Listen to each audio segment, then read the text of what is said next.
Hi, it is I, Zenny Pai. I'm gonna try to do a reading of one of my favorite webcomics ever. Now, I've said before that I am a big fan of Homestuck, and this is one of them this is one of. Okay, so this is not a Homestuck fan fiction. This is more like a web comic that's kind of sorta inspired by Homestuck, but it's really more of the Elder Scrolls fan fiction. But even then, it's not the kind of fan fiction where you really need to know everything about the source material in order to enjoy it. It's a really good story just on its own, and I want to try reading it for you today. So I don't know if I'm necessarily the best person to read this out to you or anything, but I just want to show my appreciation for this webcomic. It's still ongoing, however, it has not been updated in a year, but every now and then, every other year, I check on it just to see if it's updated. I know that not everyone can just, keep making updates for comics or anything like that. Yeah, actually, let me let me change something. Hold on.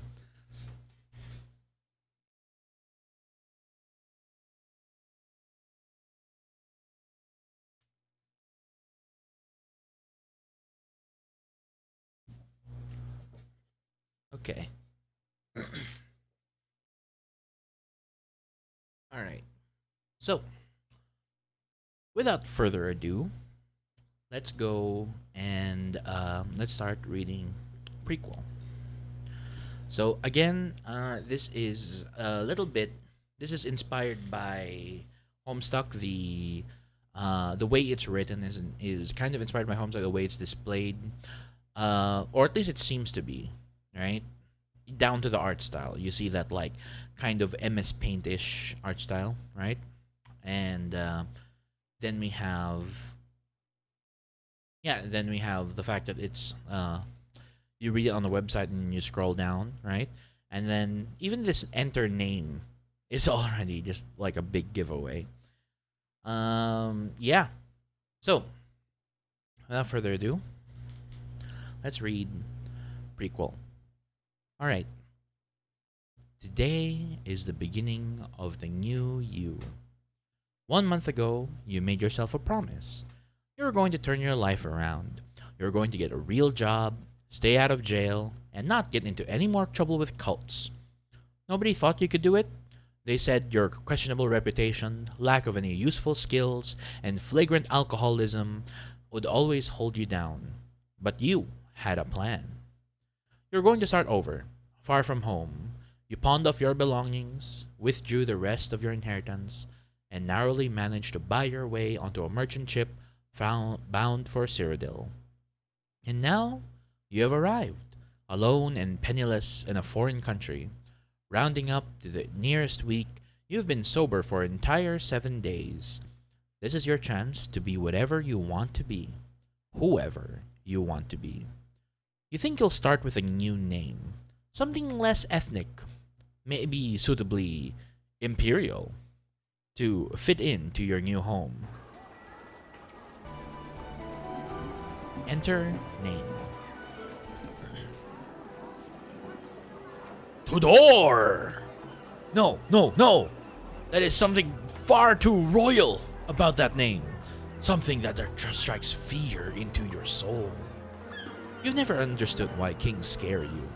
Maybe it's those crowns, jagged rims, glistening like a dozen metal teeth, burst forth from their skull, a vestigial maw seeking to devour any so unfortunate to find themselves upon it. Maybe it's their clothes, an ocean of sparkling purple silk dragged behind them like the vicious tendrils of an unholy carnivorous plant. Maybe it's their very expression, the way it oozes that solemn, dutiful dedication to their country. Scare might even be too weak a word. Dukes terrify you, as do princes, counts, barons. But queens, kings, emperors? You don't know what you'd do if you've ever found yourself face to face with one. Probably curl up and cry. You used to have a recurring nightmare where you were trapped in a small, dark room with a king.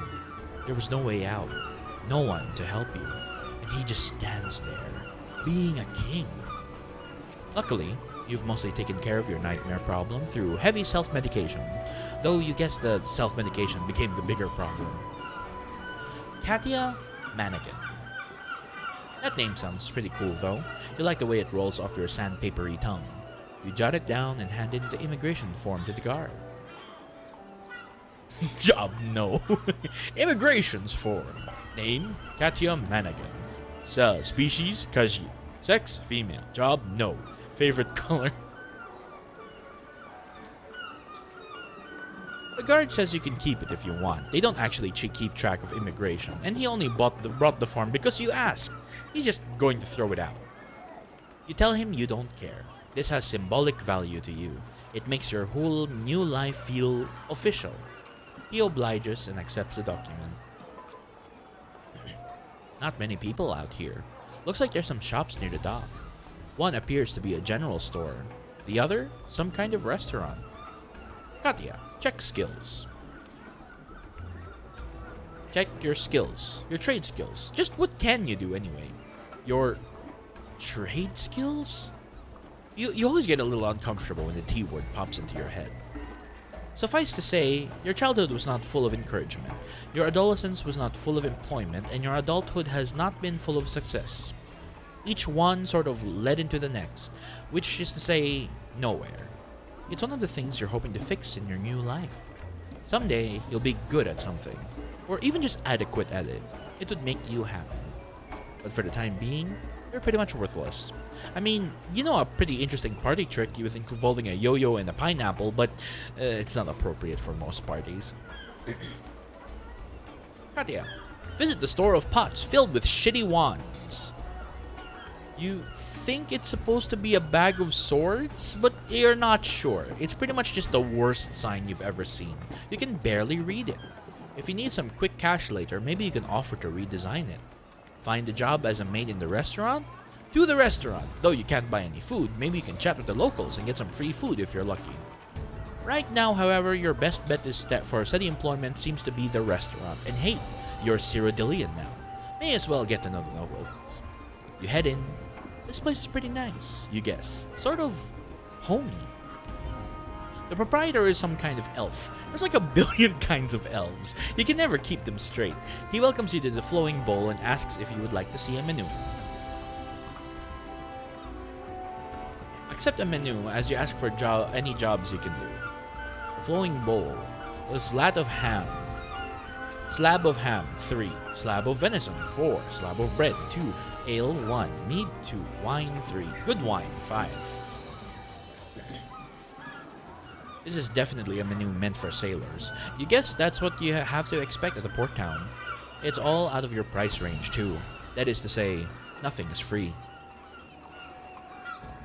But you're not going to let that bring your spirits down. You compliment the elf on his fine seaside establishment and alluring menu. You then clumsily segue into how you are broke and looking for a job. Maybe he needs a maid to clean up at the end of the day, or a waitress to serve his tables, or someone to do both for the wage of one. Him and his brother managed to handle all the chores around here, he explains. There's not really any need for a third employee. No matter how many jobs she was willing to take up and how little wage she was willing to accept, between the two of them, there is more than enough manpower to keep the food cooked, the sailors fed, and the tables spotless. Oh, what happened? What happened? I don't know what happened. There we go. Okay, wait. Okay, so when I did that, yeah, it's fine. You have a sneaking suspicion they aren't actually brothers. You've been in Cyrodiil for all of 15 minutes and your ambitious dreams of starting anew are already feeling a bit shakier. You confess that you didn't plan ahead very well and are in dire need of employment. Is there anyone in town who might need some menial labor? You're willing to learn a new skill. You're scared and alone and you just need a place to sleep and a way to put food on the table. The gay elves explain that many trading ships come through this port. If you have any valuable possessions, you may be able to sell them for a good price. If you don't have any valuable possessions, well, maybe someone else will need a maid or something. You could ask around. Your only possessions in this world right now are the clothes on your back and this lockpick you found on the floor of the ship. You have no idea how to use a lockpick. Quickly, steal the cup and get out of there! Excuse me, but part of your plan was to stay out of jail this time? And you don't really think a tin cup is going to play a very pivotal role in what you hope to be your rags to riches story, though admittedly it would effectively double your wealth. Or go find a guild of some sort, I guess. Maybe magic? Magic is cool. You can't be a wizard. Wizards have long, flowy beards. You assume it is a prerequisite. Ask the elves what they are still doing here. On our trip, you heard that an emergency elf summit was happening on the island that it always happens on in a few days. You ask the elves why they're not at an emergency elf summit on Elf Island. Isn't that where elfy elves have to go? In retrospect, your tone was probably a little too aggressive. They retort that there's a sale on the fancy feast at the Imperial City. Shouldn't you be headed off to that way? Cat jokes always cut you deep. That burn was so sick it lit the candle. It's made slightly worse by the fact that you feel like you would really like some cat food.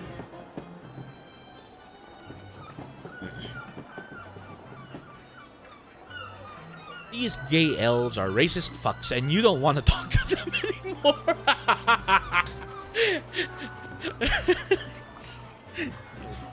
Maybe you'll go check around for the bulletin board offering jobs, or ask at store owner if you can redesign his sign.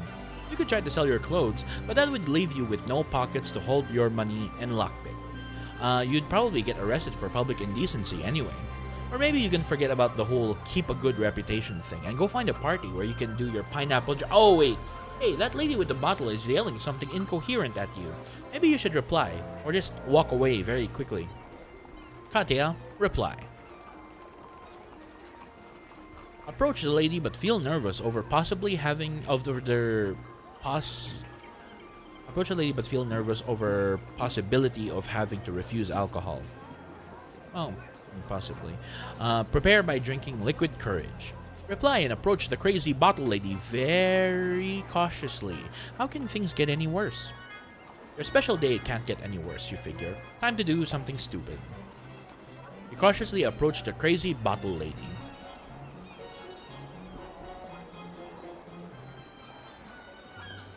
She heard you were new in town. Yes, you reply. That's cool, she says. She was once new too. She didn't really know what to do with her life. Then she met some nice people in robes who gave her food and a place to stay and something to believe in. But she's not supposed to tell you about them. That's okay, you say. You don't want to know. She appreciates your non-pryingness and declares you to be her best friend. She takes another swig and goes on a tangent about how she left the peas on her plate because peas are the worst fruit. She's not even entirely sure they are fruit. She says you can have them, if you want, but you say you're not hungry. You also point out that she's still waving the one knife at you. She apologizes. Sometimes she just knifes people. You look thirsty, she says. You should have some of this awesome wine. In fact, you have to have some. It's just that good. You nervously try to explain that you're a recovering alcoholic and have the booze tolerance of an anorexic 6-year-old. But your new friend insists that you are pussying out. Pussy, pussy, pussy. She asks again if you would like a drink. Frankly, you would love a drink right now. Also, she has a knife. Explain that no, since the wine is so good, you would not wish to be so cruel to take any away from your new friend. Slowly back away out the door, smiling and waving nervously.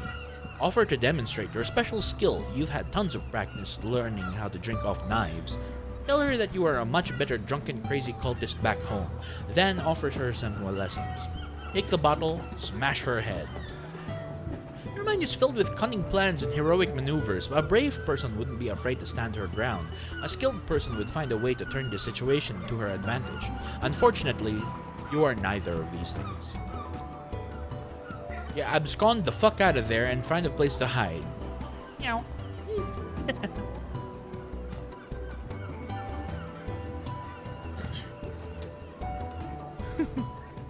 Okay, you're pretty sure she's not following you. Katya, talk to the guard. Wait, that's it! Ask a nice guardman if there are any open slots for guard duty. You will most likely be given gear, a guard's cabin, money, and probably food. Of course, stay with the guard. Honestly, he is the only friendly face you have seen in this damn town. Make a huge, cute, adorable cat eyes if he refuses to give you information. After spending the last several hours cowering behind the guard, you decided this is an opportune moment to inquire as to whether you can join the city watch. You explain that you don't have any experience and have never held a weapon in your life, but you have a willingness to learn new things and will work very hard. One day, you say, you will be the best guard. What do you think? The guard looks at you with a troubled, uncomfortable glare, like that of a man who must explain to his paraplegic daughter that her dreams of becoming a ballerina will never come true. He struggles to find the softest words, some gentle way to let you know that you're not exactly what they want in a guard. You're scrawny and unintimidating. Nobody would ever say, "Hey, you should consider joining the guard." They just don't need you. Your astute senses pick up on his internal struggle. It's time to up the ante. Maybe you could be a guard, he says. Usually guards are tough and brave, but sometimes there are exceptions, perhaps. If you work hard enough, you can accomplish your dreams, whatever they are. He doesn't have the authority to accept you into the guard, though. You'll have to go into the castle and speak to the countess. Suddenly, becoming a guard doesn't sound like such a great idea! Promptly meow to the guard and awkwardly shuffle to the general store, trying to hide the fact that you are so scared and your eyes are the size of dinner plates, and you really needed a litter box. You don't really want to invite any cat jokes. You don't know if your fragile ego can take it right now. May as well check out that store, though. You enter the store with a terrible sign. The owner welcomes you to Lel's Quality Merchandise. He invites you to look around and offers any questions you might have. Castia, cast a fireball. Quickly, cast fireball! We've been through this already. You have no wizard beard. You don't think it's biologically possible for you to grow one either, at least without magic. It's a catch-22. Hi, I have no money. Katya, compliment the store and segue into how it's a shame that a wonderful store lacks an adequate sign to match. Ask for any job opportunities. You excitedly say hello to the nice man and explain that you have no money, but you wish you did. Because his store is very nice and appears well stocked, it's probably a lot of work running the store all by himself, and you would be happy to help if he needed it. Did you mention that you are broke? Sorry if you already mentioned that. Also, it is a shame that his wonderful store lacks an adequate sign to match. What is wrong with my sign?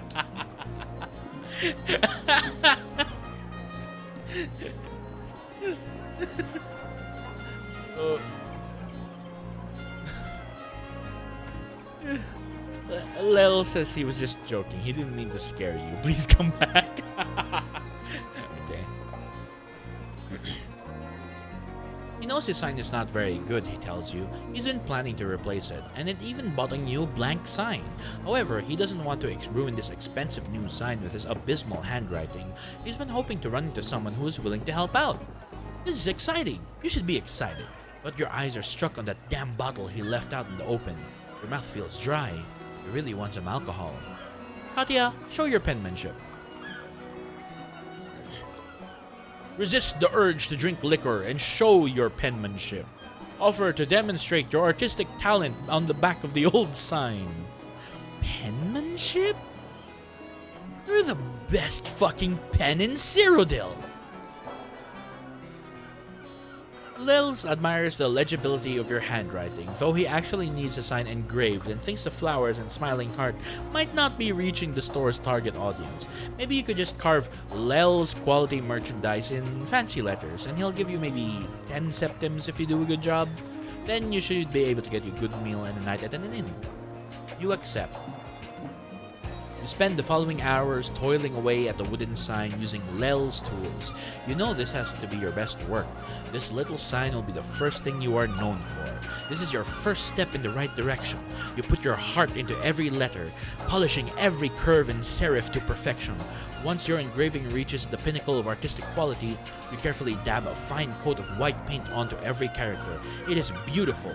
By the end, your arm is cramped and your eyes are strained, but you don't care. You've made something good, and you're going to reap the benefits.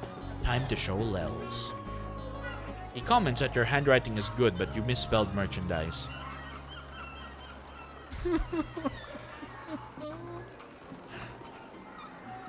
See if you can fix it somehow. Also realize that regardless, it is far superior to the original sign. Wait, you say, maybe you can fix it. It's still much better than the original sign, so maybe people won't care about the little one mistake you did. You should have never made. Oh gods, it looks so stupid. Why did you do this? You're just making it worse. Now people don't know how to spell or will know you made a mistake. Your tears fail to magically fix the sign. It's okay, Lels tells you. You tried your best. Your best just happened to be slightly worse than everyone else's average. He figures he can still use this sign, though people might think he's kind of dumb because of it. You say you're sorry, and if there's anything else you can do, all to make it up to him. He says no, he thinks you've done enough. You should go now. But you do deserve some compensation for your hard work. He'll happily accept less than 10, maybe 8 septims?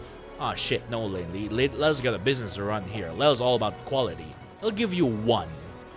Whatever. You take your payment and leave. It's cold and dark outside. Maybe 1 septim is all you're worth. Maybe everyone was right after all. You thought maybe if you went far away, you could leave it all behind and make something of yourself. You tried as hard as you could and have a single coin to show for it. Lels was right. Your best just isn't enough. You feel terrible. All you can think of is how wrong you were. How you ruined everything. You head back to the flowing bowl. There's exactly one thing you can afford right now, and you need it badly.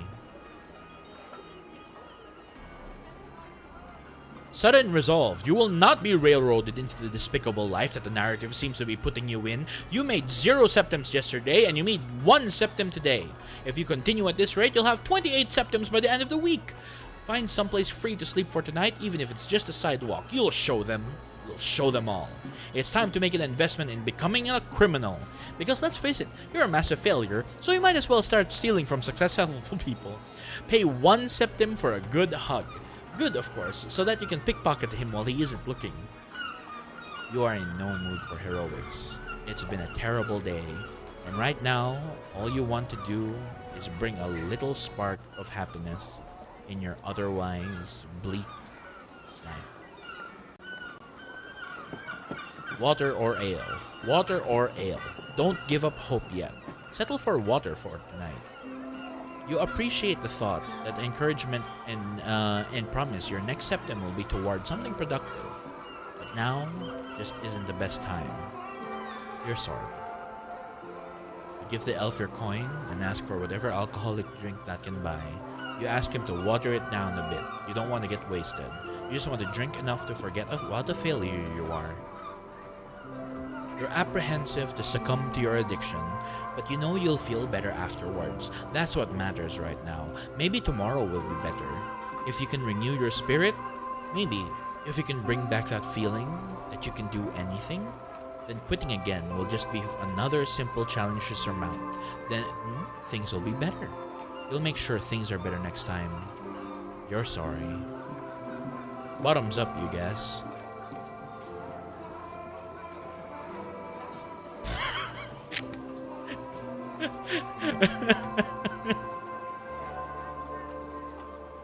You fucked up. Katya, how's that situation?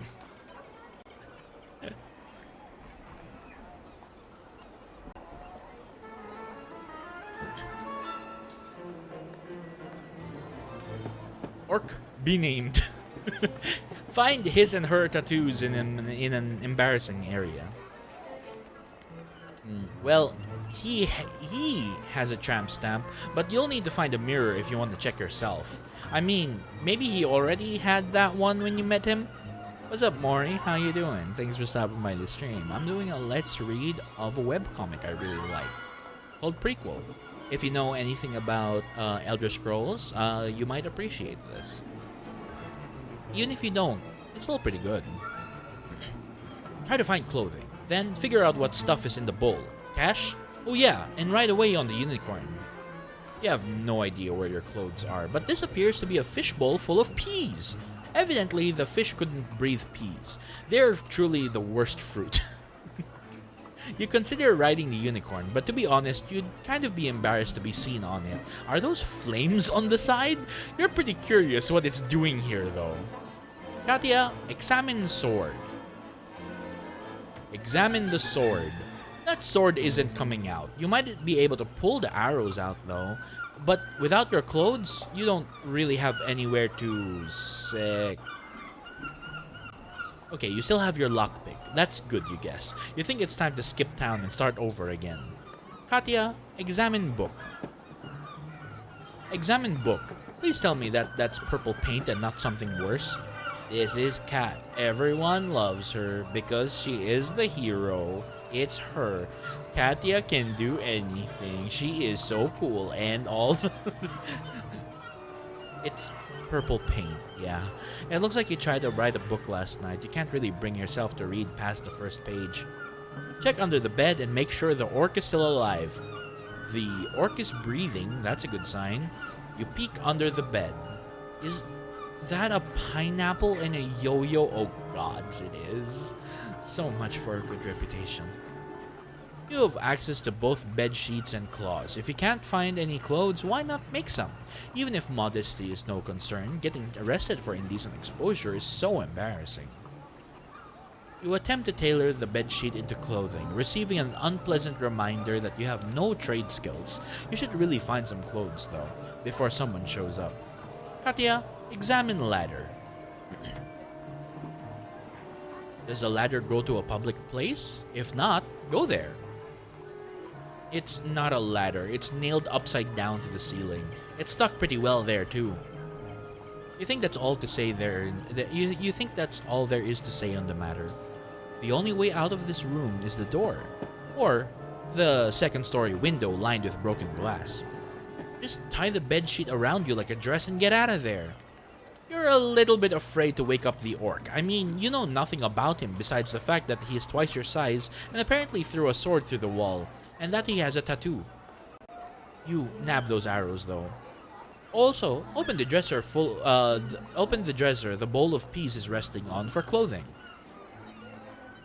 Dear self. Dear self, buy more clothes. Me. You check the dresser. Just your luck. Except for a folded piece of paper you can barely read. Your good dark vision. Oh right, you almost forgot you could do that. You switch on your dark vision. Dear self, buy more clothes. Me. Katya, take book. You take the book. Take the book as well. You might have written something embarrassing on it, and you don't want to get this out in the world. Also, take a piece of glass. It might be useful for later. You take the... Wait! You forgot to turn off your dark vision! Okay, wow. You take the book and slip a shard of broken window in there for good measure. You don't know what kind of horrible secrets you wrote in that book. If there's anything too dark, you might have to stab yourself for reading it. Kat, despite your horrible day and the situation you're in now, you didn't actually start crying once.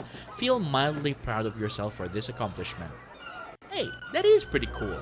Maybe things are finally turning around. You just woke up in a strange place with a strange man and you haven't cried once. I mean, the blood doesn't count. That was a legitimate mistake on your part.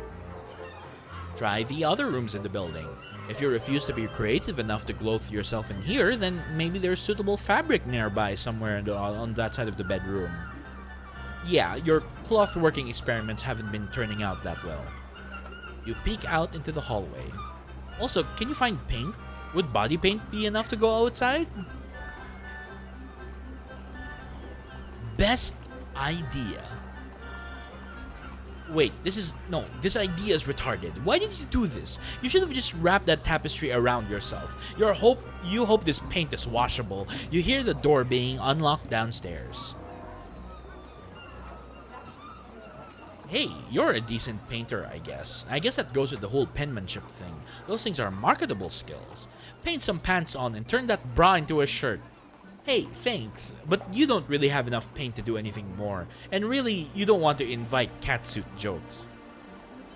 Wrap the tapestry and pin the end with your arm in a way that looks like a strapless dress. Only ever use your other arm until you can find something to fasten with it. Doable, except the strapless part. You hear a door opening downstairs.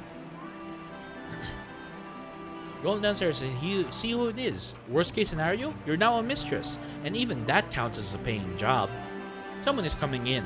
You figure, worst case scenario, in your drunken state, you inadvertently sought employment as a prostitute. Maybe this is the brothel proprietor returning, or not. This woman has some very valid questions about what you're doing in her house. Hit her with the book! I am 70% sure that bows don't work very well at close range.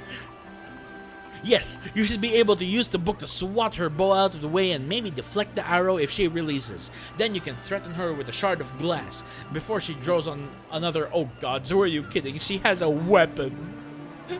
Between the panic sobs, you attempt to explain that you have no idea how you got here. You had a bit of ale on the docks, and the next thing you know, you woke up in the upstairs in the bed with an orc you never met, and you think it really messed up her room, and you're sorry, but please don't kill me. If that orc was her husband, you're also sorry, but you admire her progressive thinking on interspecies marriage, and also you have a very nice scales. Please don't hurt me, I'll do anything. Whoa. She cuts you off. It's okay. She just wanted to make sure you weren't robbing the place, and she isn't married to an orc. She admits she feels partially responsible for your predicament, since she's the one who got you that pineapple last night. And it was all pretty much downhill from there. Once you did that thing with the yo-yo and the pineapple, the town square, in fact, you probably shouldn't show your face around town for a little while. You're kind of a big conversation topic right now. But it's okay. People won't remember it in forever. In her line of work, she explains, she knows firsthand how quickly you can be forgotten. How did you end up in this town anyway? You tell her your story about how you came to Cyrodiil yesterday without any money, thinking you could make friends and get a job and start over from the ground up. But you just messed up. Everything you tried, and at the end of the day, you felt so awful you started drinking again. You're really sorry and will do whatever you can to pay for the room you trashed. That's good, she says. She was already planning to ask if you'd pay for anything you broke. Now, what trade skills do you have and how much damage did you do to the room?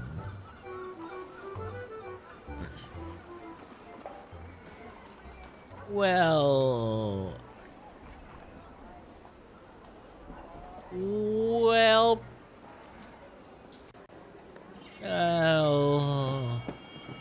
Make inquiries about the nice lizard lady's name and occupation. You nervously sidestep the topic and attempt to do introductions instead. Hi, I'm Katia Managan. What's your name and what do you do, I guess? Sorry. Oh God's awkward silence. You should have just... She introduces herself as Quillweave. She's a novelist and mostly writes stories about the gritty, merciless struggles of the lower classes. She admits that that might be why she finds you interesting. You have basically introduced her to a whole new level of lower class. You thank her, but aren't really sure if that was a compliment. You go ahead and explain that her room is pretty much totaled. There's paint all over the place, several punctures through her wall, a broken window, a shredded bedsheet, a defaced book, and a pimped out unicorn prowling around. You also apparently killed her fish. She tells you not to worry about the fish though. She actually hates all pets and only gets to watch them die. She says it's a writer thing, you wouldn't understand. You tell her that you're willing to do whatever you can to make the damages up to her. Maybe you could clean up. You're also okay at painting. Maybe that could come in handy. She subtly implies that she isn't ready to trust you with paint, but says she may have something you can help with. She's leaving tonight to do some research for her next book, but needs this letter delivered to the nearby city of Kovac as soon as possible. All you have to do is travel to Kovac, deliver the letter to the local bookstore, and then return with the reply. While you're there, you could pick up a new copy of the book you defaced. She'll give you the money for the new book as well as enough for you to spend the night at Kovac before you head back. She's willing to trust you with the money, since she needs the letter delivered quickly, and she's found no one else available. At most, it'll take a 2 days round trip. She's confident that absolutely nothing could possibly go wrong. Right?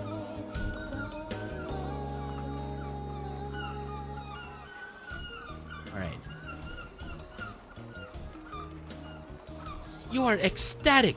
You promise you won't let her down, and that you will be the best and swiftest letter deliverer Cyrodiil has ever encountered. Quillweave uncomfortably chokes out that first she's going to buy some clothes for you and your orc friend. What do you usually like? You ask her what she means. She wants to know what kind of clothes you like to wear. She wants you to help she wants to help you get back on the right foot. That is to say, properly fed and clothed. And she has never actually seen you when you weren't naked. Maybe you could just, draw how you like to dress? She could try to find something close to it. This is the first time in your life anyone has ever asked you what you like. Regarding anything. You have never thought about it before.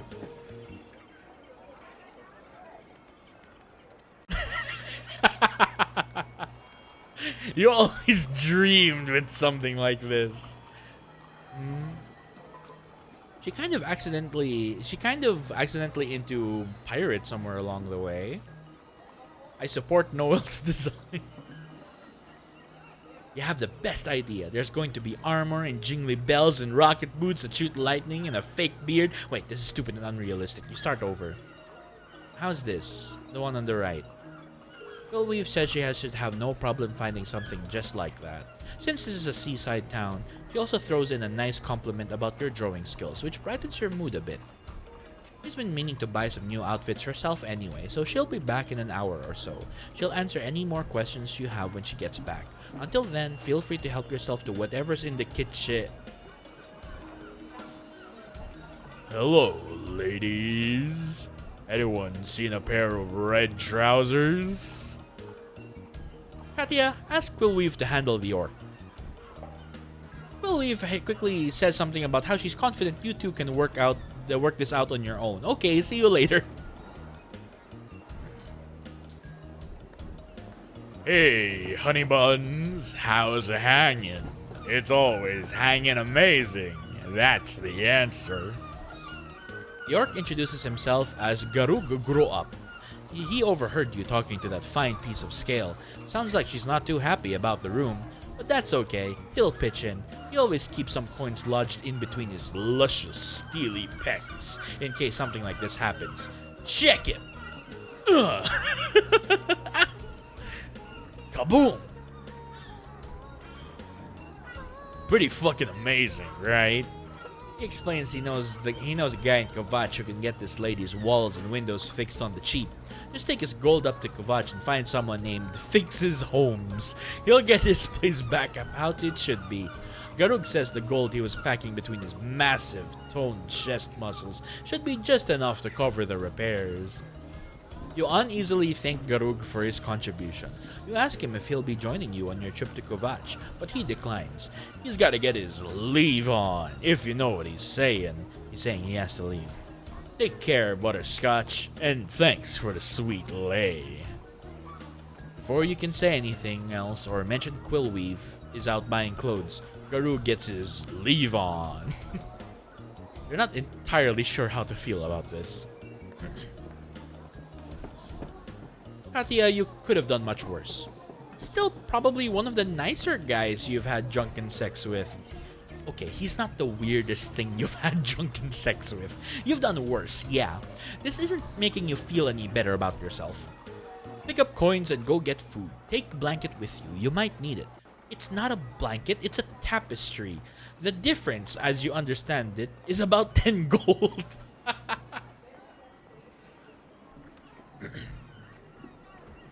Regardless, you gather up the money, book, tapestry, arrows, glass shard, lockpick, and check out the kitchen.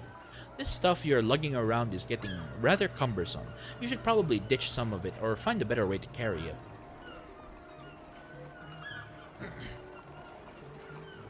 Hollow out watermelon, tie tapestry through it as a strap, wabam, instant fruity tote. Tie up blanket tapestry into a bag. So, what was the weirdest thing? Look, it's not important, okay? You made mistakes, you know that. That was the old you. You're trying to leave that behind so you can focus on more productive things. Like this nifty hobo bindle you just made. It turned out way better than your fruity tote. She actually tried to make the fruity tote. That was a pretty terrible idea. Okay. As an added bonus, one of Quillweave's brooms has been turned into a much serviceable scrub brush. Oh god, no, those poor flowers in that vase. Mourn. Alas, these poor flowers appear to be another tragic victim of Quillweave's inadequate pet care. Any water that was once in this vase has long since evaporated, leaving the innocent plants to die of thirst. There was no way for them to escape their fate, but at least until the very end, they had each other. You hope that they find their way to flower heaven.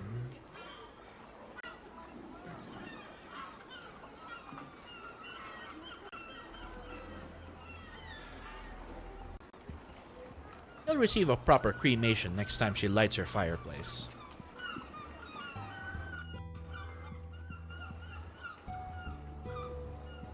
Katya, try checking that rather large pantry freezer with a candle on top of it. Sounds like a plan. The other door is stuck. Maybe something sticky spilled over there. You grope around the other side a bit, but it just feels like some more bottles. Think about leaving her stuff alone. You've done enough to the house without stealing her spare stuff. Yeah, you've probably taken enough of Quillweave's stuff. You already owe her a lot, but both figuratively and literally. It'd be rude to keep taking advantage of her hospitality. Anyway, that bottle is making you think things you don't want to think about. You clear your mind by cleaning up that mess you made with the watermelon. It's too bad your idea to hollow it out and turn it into a fruity tote didn't work out. That would have been pretty neat. Wait. You hear the front door. You welcome Quillweave back and tell her that the orc already left. Nude. You both agree that was pretty weird of him. Maybe it's some orc thing you don't understand. You also mention that you used her tapestry to make a bag to carry some supplies. You hope she doesn't mind? She says it's fine. It's not even a real tapestry. It's just a blanket she hung up like one. Here's some clothes. She hopes they're close to enough to what you... Huh. You got those on fast. Laces and everything. You explain that you've always been remarkably quick at getting in and out of clothing. Some people would consider this a skill, but for you it's always been more of a liability. She understands. Anyway, you can't imagine this ability ever having any practical applications ever. Now that you're fed and decent, here's the letter, 25 septims, and a map of Cyrodiil. You just need to head northeast along the Gold Road until you get to Kavach. Take this letter to the proprietor of the bookstore, wait for his response. In that same store, you'll be able to get a new copy of the book you ruined. It should just be about 10 septims, leaving you 15 for food and lodging.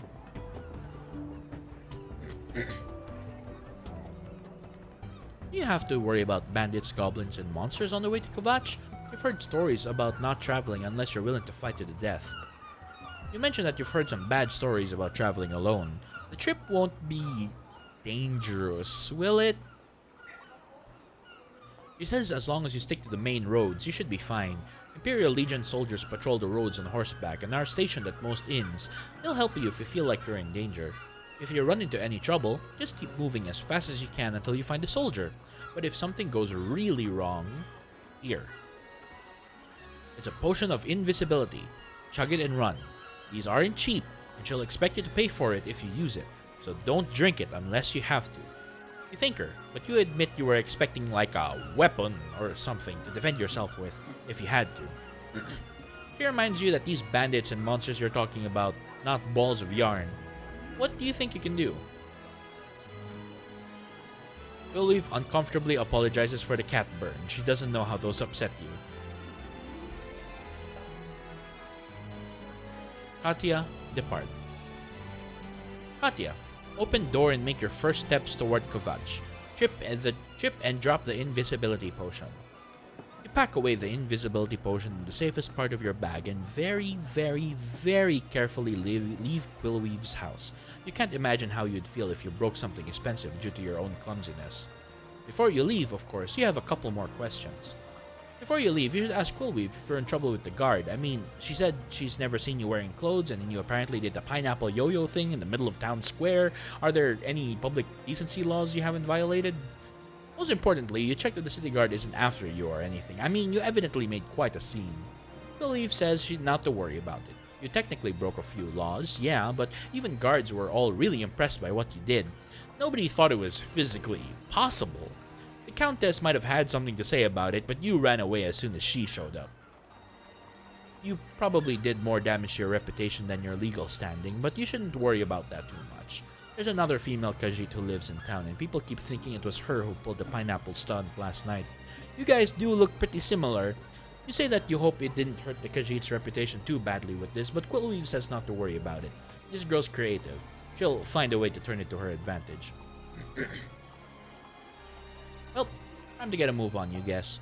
You profusely thank Quillweave for all her help and promise you'll be back as soon as you can with a response from the bookstore owner with a shiny new book in hand. You decide not to tell her about Garug's money. That way you can surprise her and she won't be disappointed if something goes wrong. You consider hugging her, but decide against it. She probably doesn't want to touch you. Actually, you're just too embarrassed because you've never hugged anyone before, but you tell yourself because she wouldn't want to touch you. Off you go. You slink out of town as discreetly as possible. Before you, the Gold Road stretches into the distance across the hilly countryside. You have a long journey ahead of you, but you also have a full stomach, clothes on your back, a good pair of shoes, and someone counting on you. You can do this, you tell yourself. This is the, for real, beginning of your new life in Cyrodiil. You are Katya fucking Manigan. You are going to Kovac. Pose like an adventurer. You have no idea what adventurer poses, but you can try anyway. Maybe you can try it again later. Katya, think of a heroic tune to hum along the way. Perhaps something like this, or this, or this. Okay.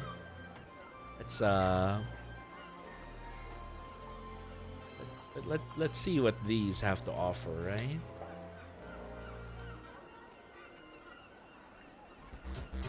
Oh, okay.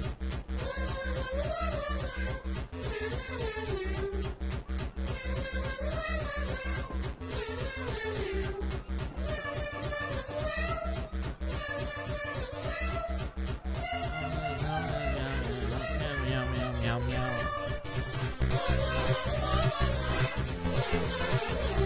I think the general voice of the lyrics, this voice in the song is real. Yeah. Great at parties. If you want to look like an idiot, enjoy.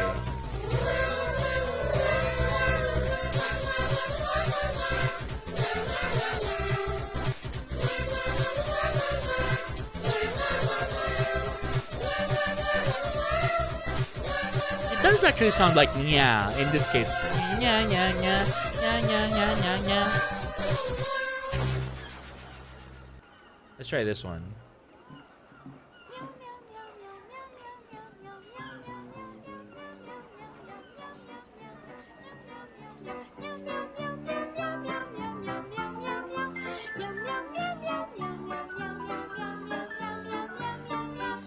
Meow Mix comes in 2 varieties, original and seafood milk. Cool. What's this last one? Cats, I'm a kitty cat. Cats, I'm a kitty cat. Cats, I'm a kitty cat. Cats, I'm a kitty cat. Cats, I'm a kitty cat. Okay. We get it. That's cool. Okay. Alright.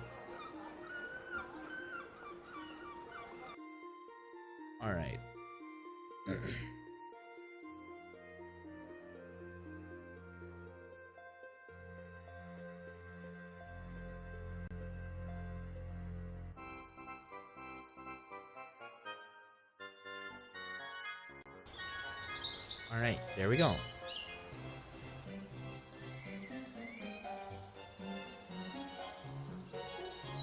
On to adventure, Katya.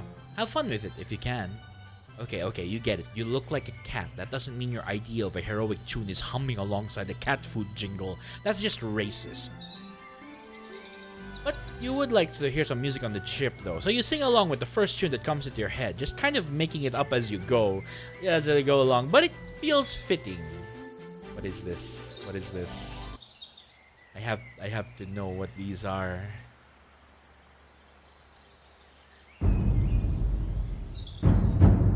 Oh?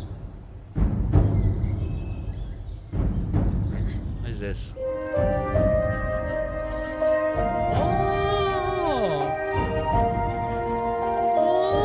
Oh, very nice. Da, da, da, da, da, da. Da, da, da, da, da, da, da, da, da.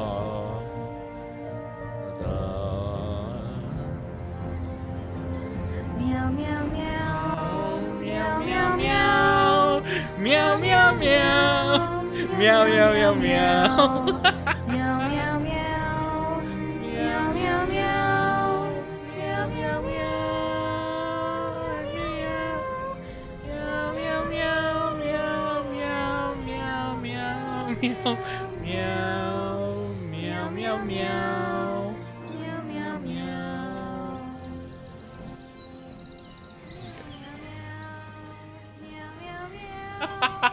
Am I really going to play this in the background while I read? Meow, meow, meow. Meow, meow, meow, meow. This is amazing. Peak gameplay. Peak music. Very good. Meow, meow, meow. Meow, meow, meow. Okay, it's fine. It's fine. It's great. It's amazing, but we must move on. Alright, there we go.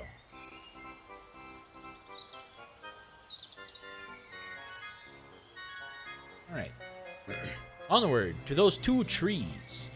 Milestone 1. You hope Kovac isn't much further. Your legs are getting tired. Remember to pick flowers along the way. You walk on for a while. Pick flowers? Guess wizards or whatever are always mixing up magic potions using flowers and stuff. Maybe if you found some rare plant, you could sell it back in town. You don't really have any idea what is a useful potion ingredient and what is just a weed, though. 4-leaf clovers. Can't go wrong with 4-leaf clovers. If 4-leaf clovers aren't magic, you don't know what is. Mushrooms. If they aren't good for you, they'll probably kill you. Useful no matter what you're trying to do. Don't forget mushroom soup too. These mushrooms prove kind of a hassle to pick, since they have these 3-leaf things tangled all around their stems. Katya, come to the obvious realization. 3-leaf vine, B, poison ivy. You come to the obvious realization about the vines. Fuck. Try not to panic and cause undue damage. Just cut your losses and quit dawdling. It's just poison ivy though, like not real poison. Maybe you can find a stream and wash it off. Either way, you don't need any more setbacks on your way to Kovac. These mushrooms and totally magical clover you found should just give you a little bit of extra spending money. But you still want to make it to the city before nightfall. You throw your plants in your bag and continue along the road. Hours pass. You encounter absolutely no water sources. Not only is this poison ivy starting to act up, but you're getting kind of thirsty. According to the map, you've still got a ways to go until you reach Kovac. Suddenly, a familiar voice calls after you. Realize 4-leaf clovers can't actually be brining luck, because if they did, finding them would be luck, which would cause a positive feedback loop. And given that luck must be conserved property due to the commonality of zero-sum games, that would quickly concentrate all luck into a few individuals who just started slightly out above average, which we'd be lucky enough to realize is causing them to complete until all luck in the world belonged to a single individual. A good individual, being only one with any luck at all would not feel very lucky over it, and a bad individual would quickly just remove any other sapient and thus is excluded from reasoning due to anthropic reasons. Given this, the initial assumption is inconsistent. QED realizes reasoning can be generalized to any luck bringer which can be found using mainly luck. Fakey fake. That actually makes a lot of sense. You're a little disappointed. You kind of like to think that this thing was increasing your luck by some minuscule yet significant amount. I mean, at least until you sold it? But who would want a dumb mutant clover that doesn't do anything special? My, if it isn't Garug Grow Up. What a pleasant surprise. Greet him politely and make sure you didn't read the map wrong and are headed the wrong direction. Hey, Corn Muffin. Fancy seeing you on this fine piece of trail. You politely greet Garug back. You're on the road to Kvatch, right? I thought he had somewhere else to be. He explains that earlier today he had learned to head toward Kvatch for a business trip. It turned out there was an important meeting he had to get to follow through on one of his amazing investments. It sounds as though his business is going to be very successful. Ask a nice orc what his job is anyway. Oh, I'm a professional highwayman. Garug says he'll need that 5 gold back, along with anything the lizard last gave you. He's got to get his rob on, if you know what he's saying. He's saying he's robbing you. No. Why have you done this to my... Why have you done this to my...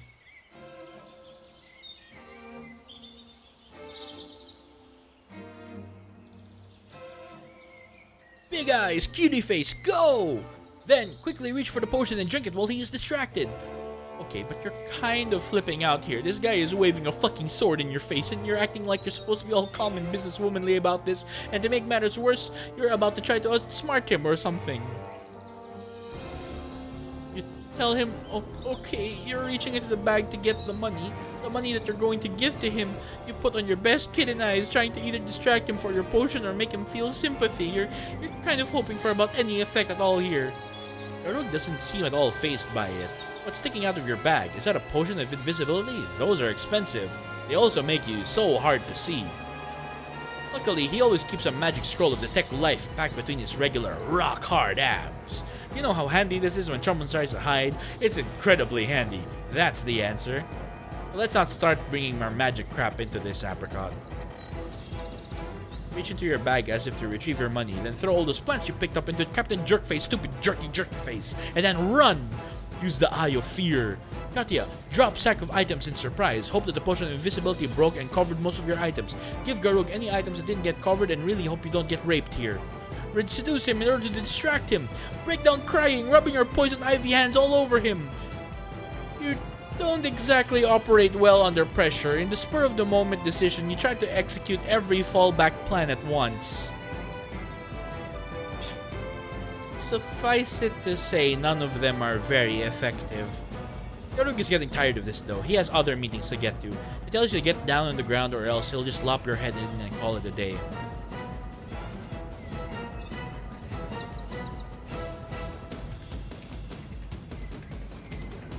Oh, hell no! For the first time in your life, someone actually trusted you. With money! And he's just going to take that all away and leave you crying helplessly into the dirt.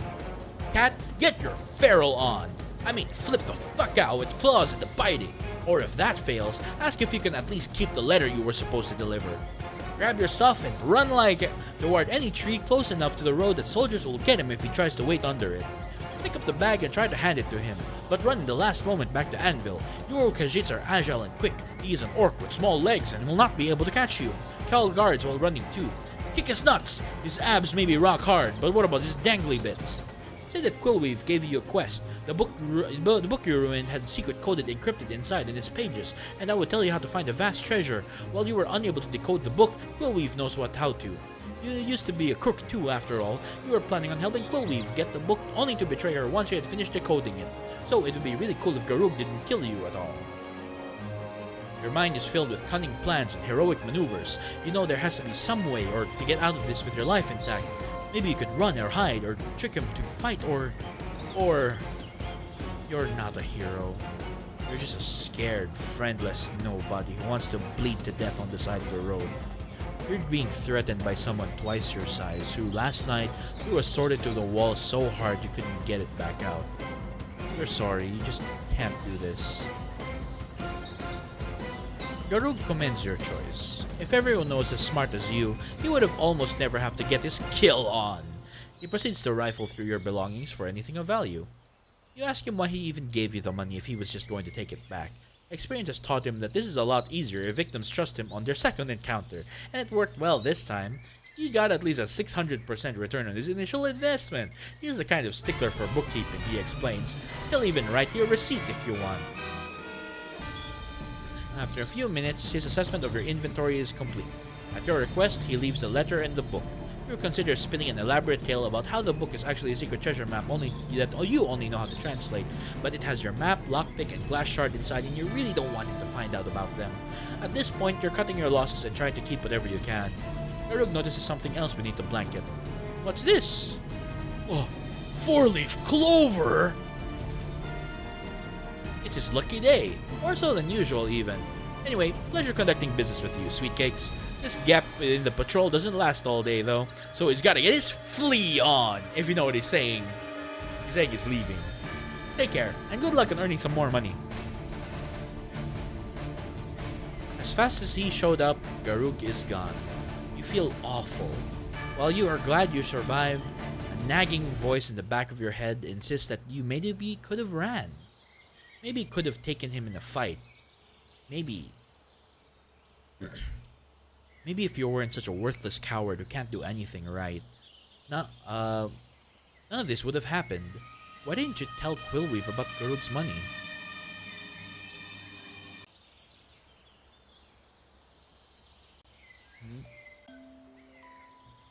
She would have known Fixes Holmes is a stupid fake name. You're an idiot. Your life's probably not even worth the 30 septims you just lost. And to make matters worse, that clover is going to make Garug find more clovers or something until he has all the luck. Katya, press onward. Press onward. You may salvage a situation, but you will at least be able to say that you gave it everything you had if ultimately you fail. You're right. The best thing you can do right now is just keep pressing forward. If nothing else, you'll be able to say that at least you tried. You still have Quillweave's letter, so you can at least do that for her. You're going to give this your all, even if it means finding out your all is not that much. You promise. You pack the letter safely away in the book and tuck the book back into your bag.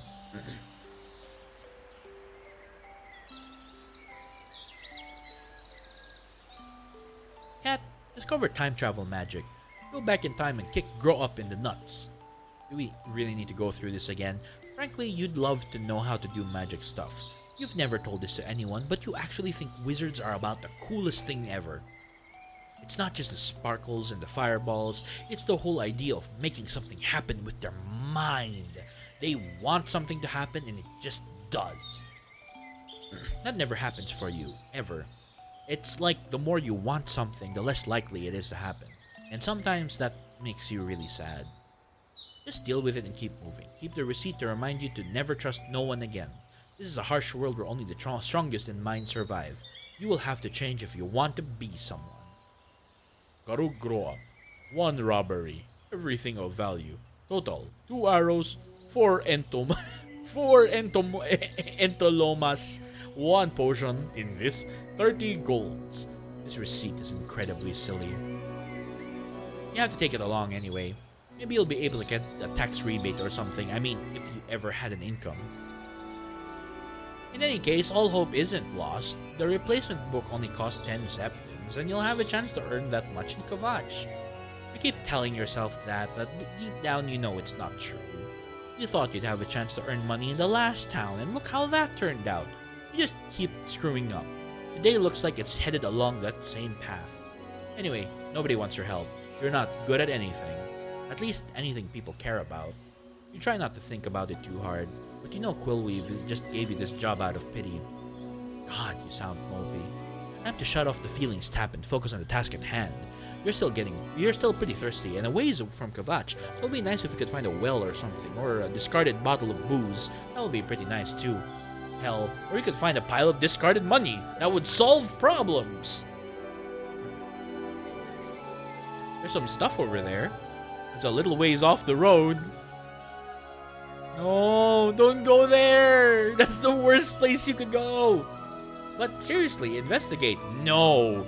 Well, what are you wanting? What are you waiting for? Go there. Your day can't become any worse, can it? Discard the silly notion of exploring the hidden horizon. They are often laden with inexplicably undisturbed ancient treasures. I'm not predicting desecrating ruins will be a profitable endeavor. Better go around it and explore it. Leaving the road seems like the height of stupidity. Go investigate. Choose to return later when your duties are complete. Go. All this thinking and delaying the side quest. Just jump in head first. Thinking isn't working. Action might. Fuck those ruins. They'll be crawling with monsters anyway. Keep on this road. Katya is so conflicted. Democracy isn't working here. Time to look at the arguments against and for and against and see which can personally appeal to you more. Magic. This may be the only opportunity you have. Exactly how many times are you going to have to explain this? Have you heard the expression curiosity killed the cat? It's very close to becoming literal. And whoa, hey, that's just mean. Let's get down to business though. Stuff you can still avoid screwing up, delivering the letter, and promptly getting the response back to Quillweave. The best course of action to complete the task. Don't dawdle, get the prescribed task you currently have done before trying to do a bunch of other things. You may find a treasure, you may break your neck in a pit trap or get devoured by giant rats. Alternatively, you will receive some compensation, even if it's just trust or rapport, for completing Quillweave's task, with a significantly reduced risk of not dying. You're right. There's no telling what kind of danger lies among those ruins. Sure, you may find something of value, but you also may be eviscerated by a monster. You're not an experienced traveler, but danger should arise. You have no experience in defending yourself. If you ran into trouble, it would be big trouble. You were told it was the safest to stay on the path. You've had setbacks, sure, but you still have Quillweave's letter. You lost your potion, and you lost your money, but you can still deliver this letter and return with the response. You may have to sleep on the cold streets of Kvatch, but you can do it. The sum total of all you can do right now is deliver a letter, not much in development. It'll be exactly like the sign again. Instead of 10 gold piece, you'll be lucky to get a copper piece. You understand that. You know you're not going to advance much from doing this. It'll be a small start. It'll be one person you haven't completely failed. And you know that she'll still be disappointed in you. She gave you a simple job out of pity, and you're going to come back in more debt than when you left. When you kept Garug's money a secret, you were hoping you could surprise her, show her that not only could you do everything she asked, but you could do more. You could be something special, someone special, who goes above and beyond. But now it's just like Lel said, your best is slightly worse than everyone else's average, and it hurts. Trudging through the job knowing that your only goal is to minimize the inevitable disappointment. Maybe you'll have some opportunities to get money in Kvatch. More of the same, jobs you don't have the skills to accomplish, given to you by people who know you're worthless, more people to disappoint, uncomfortably agreeing to pay you 1 coin for your failed efforts. Here, you're nothing more than a homeless slut begging for work. You should have just stayed back in Hammerfell, as that trashy Khajiit whose own family didn't even believe in her. At least there, you had a home. At least there, they were used to you letting them down. What's up, Vagaris? How you doing? We are reading Prequel today, and it is getting pretty sad. But that's also why I love this. That's also why I love this thing so much. It knows how to get you in the feels. How are you doing? You don't know if you'd find anything valuable in those ruins. Maybe you'd find a treasure that would solve all your problems, enough to let you return triumphantly to Quillweave with the response letter, a new book, and a contractor to fix her windows. Maybe you'd find a monster that would make Garug look like a lightweight. You know with every ounce of your being that you should take that step toward Kvatch, but you also know that, should you return back to those ruins, there's one thing you are guaranteed to find. Hope. It's kind of giving Homestuck. It is very much inspired by Homestuck. At first I forgot how blatant the Homestuck references are here, but they're pretty good. Also, if you haven't noticed already, this is more of a fanfiction for the Elder Scrolls, in particular Oblivion. So, if you're into that, Even if you're into it just a little bit, you'll appreciate the few things and the details that are there. But it really holds up on its own either way. Maybe only for a fleeting moment until you find them empty or get devoured by a monster. But for that one moment, you know there's a chance you could fix everything. A chance for you to do more than mitigate damages to an already failed quest. You could do something you've never done before, something you've never failed at. Your whole body feels heavy as you begin to walk toward Kavach. But when you take that experimental step backwards toward the mysterious ruins, toward the unknown, you feel light as a feather. Go out and get some fucking confidence before any scrap of self-respect you've ever pretended to have for yourself is eaten by the ravaging wolves of reality which chase you every moment. Go out, Katya, and live again. 1 hour. We're going to play this safe. Plan ahead, take precautions, check them out, and then in 1 hour, you're going to continue to Kavach. Katya, approach. Realize your latent pyrokinesis. Oh yeah, check that sick fire you made. Probably have some kind of hidden power. Who knows? Latent pyrokinesis? Hidden powers? Cripes. Listen, if you had something like that, you would have figured it out by now. It's not like you've never met a wizard or have never read a book about how some down-to-earth peasant suddenly discovered their latent mystical abilities. When you were younger, you even went through a phase where you really tried to learn how to use magic. But it just didn't happen.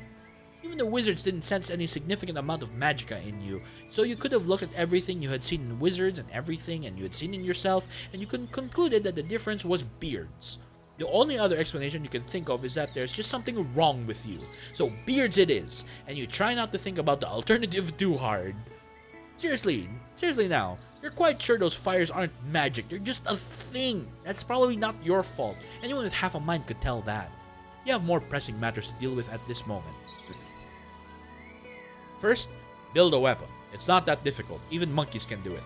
Grab your broomstick pole and a shard of glass, crack the tip of the stick, and then you can get 2 halves between you can insert a hand. 2, 3 shards, who cares, of your glass, just like a machete. To turn it more sturdy, wrap the shard around the pole with a vine with one of the laces of your outfit. Then, you have a deadly weapon. Not very difficult to use, just wave it around and you'll eventually hit something, and pretty bad. Cuts, bruises, that kind of stuff. Gather some rocks or some pieces of debris to throw. They could be vital when it comes to making swift runs for your life. With this, you could distract your opponent long enough to disappear. Can you do that? Try to find something you can use as a shield. Those often come in handy, especially in ancient ruins full of traps and critters. Grab a vine. If you fall into a pit, you can use one to get out.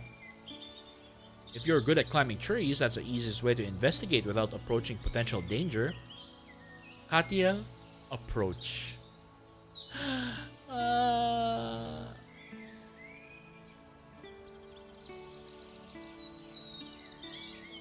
Man, I remember when this was I remember when Flash wasn't killed off, and then we actually had this.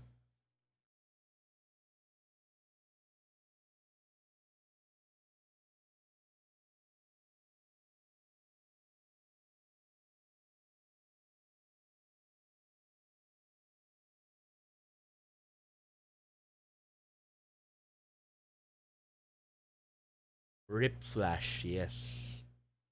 But it's okay, even if Flash is gone. Alright. Yeah, so that's Katya approach, right? Also, yeah, thanks. Like listening to me read this feels like exactly right. Well, or if your device cannot play Flash, view a summary here. Oh, okay, so we can do that. Did they remove the ability? I think they removed the ability for it to play Flash at all. Okay. Rip Flash. I hope that's a good thing, Vagarius. That like when I when I'm narrating. How old is this? It came out 2011. The last update was last year, but like the recent updates have been like every year. So it's like a page a year at this point. Hopefully it is hopefully like I really like this. I understand that this is more of a hobby thing. It's not making a lot of money. There were merch that was sold at some point, but I'm not. I'm thinking that this is just not something that's worth this person's time. But they're still. It looks like they're still interested in making it. But the last update was like last year, so we'll just have to wait and see. But all I know is that I really love this series, and I really love this series. I really love this webcomic. So I want to do a reading for all of you. So I hope that like me reading this is nice and like and you like it. Yeah, I hope so. I'm also going to add some like ambience and some music, right, as it goes on. So hopefully that helps with the immersion. It's a little bit like D&D. Anyway, use those melon-sized things in your head and determine what that is. Well, it's obviously a sparkly, shiny magic thing. You don't know too much about ancient cultures, but you can tell from the pretentious, swirly architecture that these ruins were built by some kind of elf. They also look pretty damn ancient. This fixture seems just as old as the rest of the ruins, yet a steady stream of misty blue flame continues to gush forth from this opening. It's actually quite pretty. You're not sure if you're supposed to touch it. Doesn't seem like anything to be around. Looks like it's fire poking time. You're not sure if you were supposed to have touched it. Katya, usually inspect the first dungeon entrance and let the well be for now. Cut the vines with the machete and use your night vision to take a look inside. Yeah, you're on a time limit here. You pat your fur flat again and head down to the hill to inspect the old stone door. You quickly discover that your machete is a cheap piece of shit. To be honest, you're not even sure if it's a machete. Whatever it is, you can't cut these damn vines. You'll settle for just pushing them aside.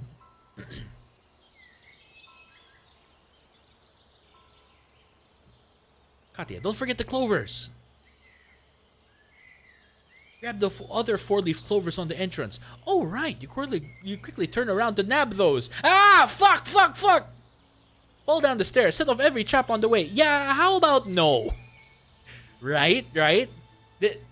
This series is so unassuming. It makes you think that oh, it's simple. Oh, inspired by Homestuck, and then it brings out the art at you. You stuff your painfully acquired clovers into your collar and very carefully descend into the ruins, keeping your eyes peeled for traps. You're not going to screw this up. Your life could be on the line here. Anyway, tripping on stairs, you're not that much of a klutz, and with these 2 clovers, you're far too lucky to fall down like that. Of course, it's likelier that if it's a crypt. Does it look like a crypt? It depends how you define crypt. Like, for this guy, it's totally a crypt. You hope it doesn't end up a crypt for you too. Do you have any material to write with? If so, I'd consider using the book's pages to make a map of where you go. You kind of wish you thought of that before leaving Quillweave's house. Without a writing implement, you'll just have to remember your way back to the surface. The air down here is thick and muggy. You can't even see sunlight anymore. A little voice in the back of your head is reminding you what a horribly bad idea this is. You do your best to silence it. This is your chance to make things better, you tell yourself. Alright, time for an ambience change. There you go. Katya, investigate crypt. Kat, your weapon was a piece of shit, right? You know you need a better one in case of an emergency, so try to snag that huge half-pickaxe, half-axe thingy out of the corpse and the wall. To do so, you might need to break the pole to which it's attached. Maybe a strong kick will do, if that's wood. And then you got yourself a real weapon. Just take it, it's huge, don't waste this opportunity. But keep the shitty one as well, it might come in handy. Oh, and after inspecting the marks on the wall, inspect the floor as well, because I'm not sure if those dark areas are just shadows or dry blood. And that would mean danger ahead. That also seems to be something on the floor, maybe a couple of rocks in the front gate. Do you see them? Might as well inspect those. This, looks like a scorch mark on the wall. And yeah, this seems to be dried blood on the floor. And this looks like poop next to it. There's probably some way to tell how long ago this was left here, but you're not a poopologist. Glowing crystals are in high demand these days. What say you hop up there and snatch it? Okay, this isn't working well. Time for plan B. Oh! Oops! You can't reach it. You kind of just figured something like this would happen. At least bad luck is predictable. Cautiously proceed through the gate. Carefully slip through the metal gate in the next room. This must be the main hall. This place is a lot bigger than you expected. You remind yourself of your goal. Get in, find something valuable, get out. Quick and quiet. You just hope you're alone in here. You have to remain brave, Katia. You're Katia Manigan. You're a master of stealth and far from unarmed. This is the best idea. She actually has it. she actually has it.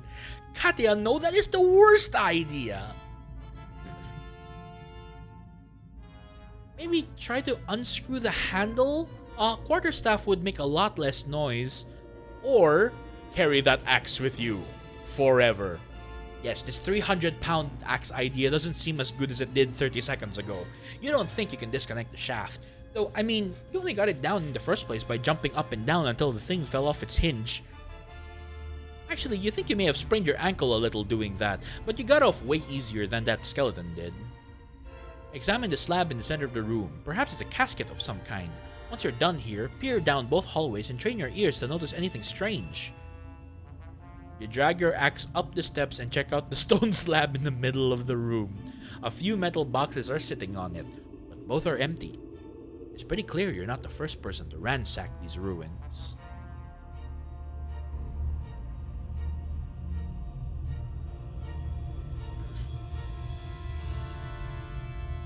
From your vantage point, you peer down into the two adjacent hallways. Both of them bend to the side before you can see their end.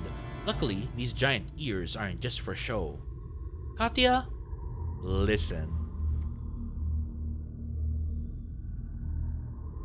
You guys are in for a treat.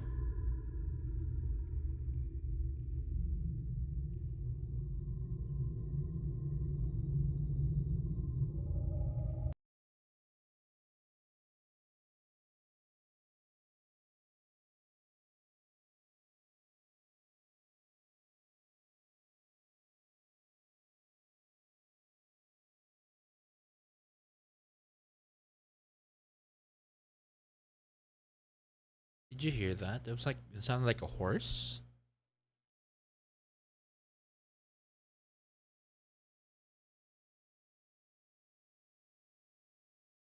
There's movement on the left. Is it her left or our left in that case, right?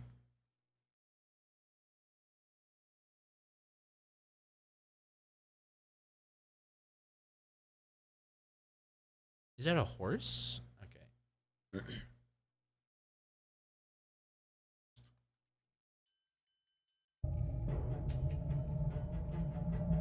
Alright. Oh. Hey Revan, how you doing? Thank you for the hydrate. I will drink a little bit. Alright. Moving on. Is that a horse? Or a stony fish? I demand Katia get a relicanth somehow. Bats, burst into the room, swarm around the cat girl. It's coming from the left. Keep in mind, you are in near complete darkness. You may as well just be invisible. Just don't stand out in the open and nothing will notice you for as long as you remain quiet. So right now, you need to sneak. Approach the noise without making no sound yourself. That axe? Not quiet. Ditch it. This is a sneaking mission. Birds. Things that can hurt you. Friends. Things can... No! Don't say that friends are things that can hurt you. Things that flap. Things that can hurt you. At least birds and friends are not things that can kill you. I would say that. Stony fish. Things that can kill you. Garug. Things that can kill you. Booze. Okay. Is that flapping? It sounds bigger than a bat. You're not sure if it's dangerous or not, but uneasily conclude that the worst thing you can do right now is turn your back and let it sneak up on you. You'll have to investigate. Whatever it is, you don't want it knowing you're here. You abandon your noisy 300-pound axe and slowly creep over to the source of the noise. You ready your makeshift shield and piece of shit machete. You don't know if these things will hold up in an actual fight, but holding them makes you feel a bit less defenseless. Weird, you don't hear the sound anymore.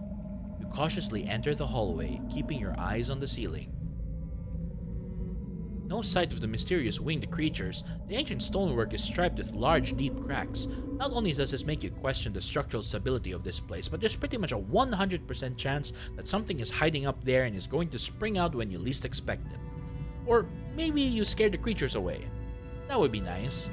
You nervously continue onward to the end of the hallway. What the hell is going on here?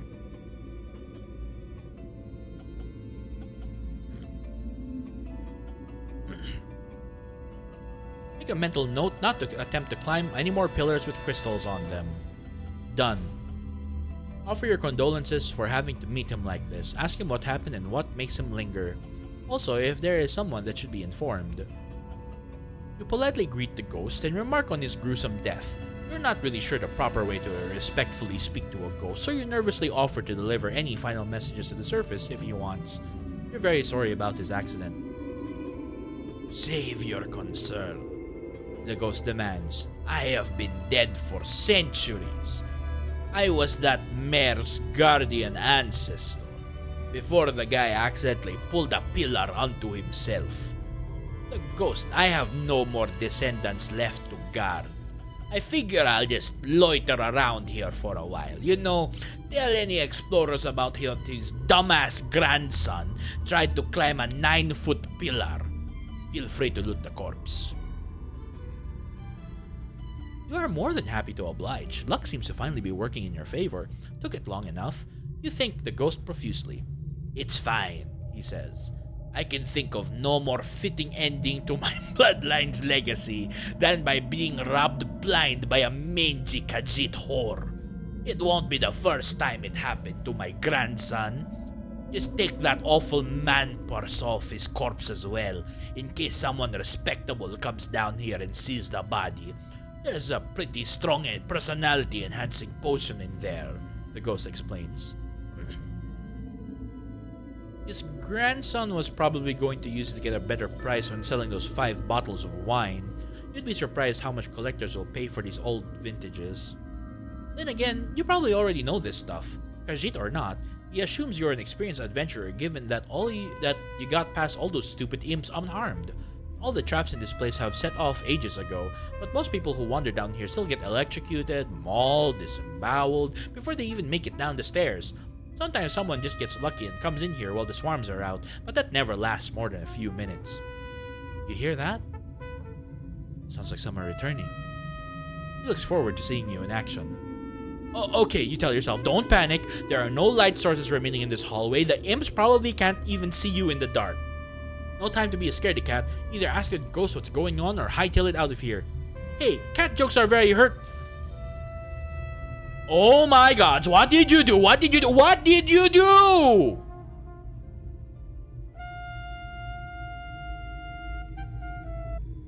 Okay. The tension is high.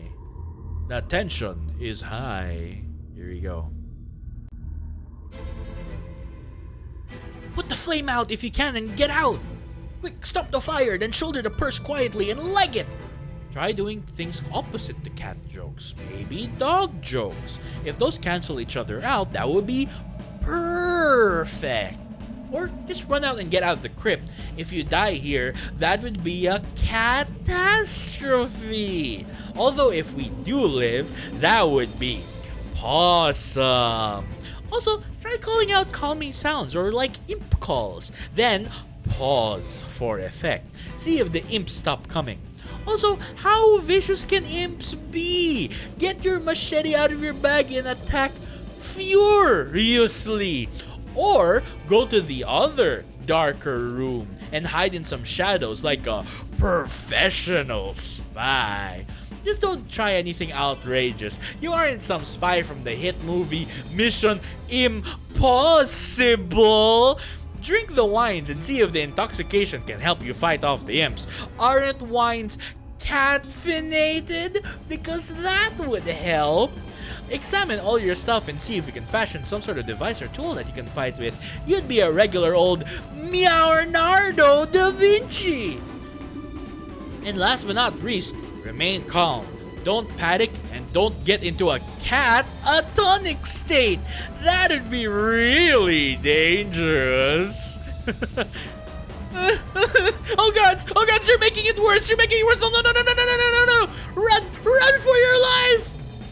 Fuck. Katya, abscond. Run faster, scaredy cat. Swoop knock. No. The int flaps down and knocks you off your feet. You can hear more wings fluttering in the distance. Well, looks like you're going to die in an ancient ruin. This isn't how you thought you wanted to go. I mean, you didn't really want to die to begin with. But of all the ways you could die like this is like number 6 on your list at least. I guess all you can do is at this point is pray. You're not exactly sure who used to be praying to, the 8 or 9 Cyrodiilic gods, or like the 13 Khajiit ones, or all 22. Some of those might actually be repeats, you're not sure, but you can just pray without a specific god in mind, but then that might mean your prayers are lost and just go nowhere, or maybe all prayers are lost and go nowhere. That would explain a lot of things. Religion is horribly confusing. You swear, if you were a god, you'd at least try to make some sense. In fact, fuck this bullshit. You've been ridiculed, robbed, and treated like an animal. You don't deserve to die like this. At least not now, and you're so close to turning your life around. All you have to do is get these bottles to Kavach and shit will be better. People will believe in you, and like hell you're going to let some swarm of ugly winged things get in your way.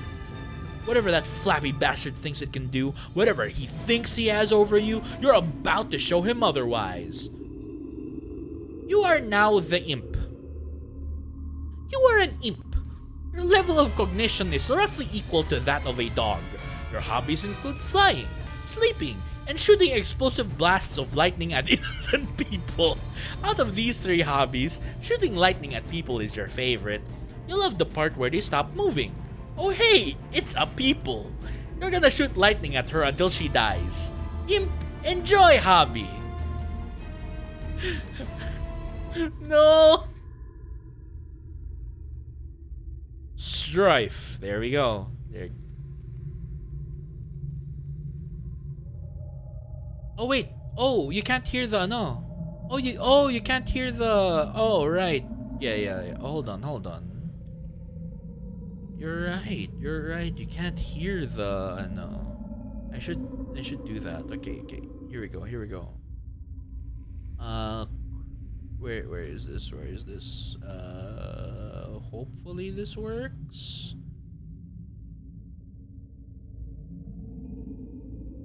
Ah, amazing. Wait, no, that's not what I wanted. I wanted the audio.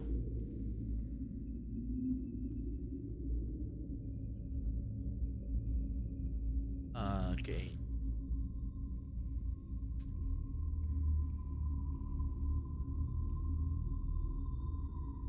Okay, let's try this.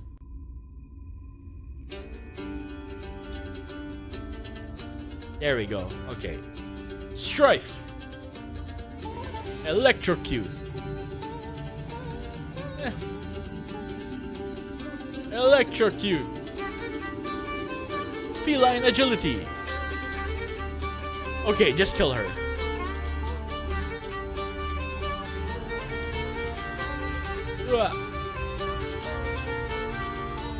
Finish her. Eye of fear. Seriously now, blow her face off.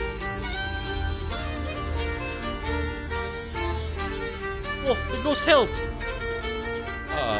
Finish her.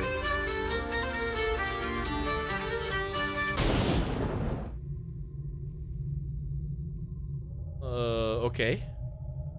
At the imp droppings. Okay.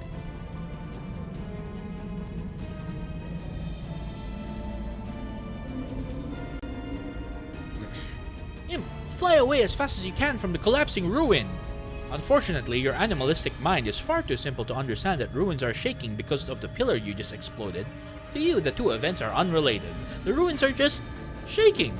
Maybe it's best you wait a bit until they stop.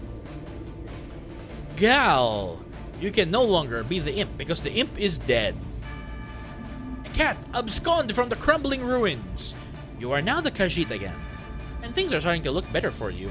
You toss the book containing Quillweave's letter into your new satchel, making sure the satchel is secured, and take off. All in all, this is a pretty nice turn of events. You've secured a small fortune of an alcoholic beverage, found a bit of excitement, successfully pulled off the scary eye thing, and might have discovered latent pyrokinetic powers. Not to mention, you're totally going to be able to finish everything Quillweave wanted you to do in Kvatch and then some. I mean, assuming you get out alive, but you're trying not to think too hard about that. Maybe that's the secret. You just have to go a little crazy and everything you do will turn to gold. You can hear the rooms behind you collapsing in on themselves. No time to turn and look. Slowly down could mean your death. But you're almost there.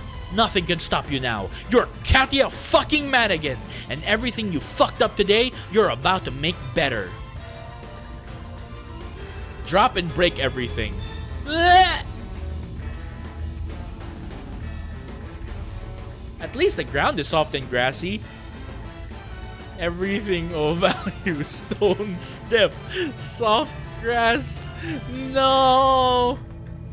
Try to catch something. Anything. Even if it's just one bottle, it might still be enough. Relatively sweet catch. Strictly speaking, also a sweet catch. Don't blame me for keeping on mentioning the ghost over and over. I just like the guy. And I think that's what Kat needed the most right now. Someone to wander beside her, giving her wise advice, protecting her, and, well, just putting up with her bad luck, I suppose. It's about time our heroine got a sidekick, right? Yeah. You wish you asked the ghost to come along.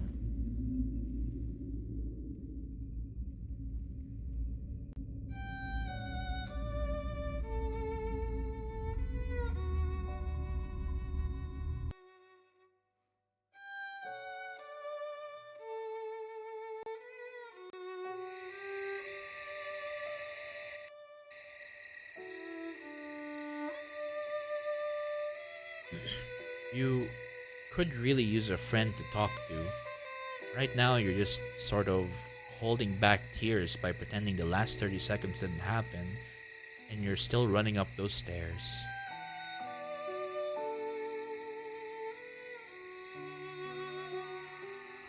BFF forever! This place don't do anymore. Go up and have an adventure with the Khajiit.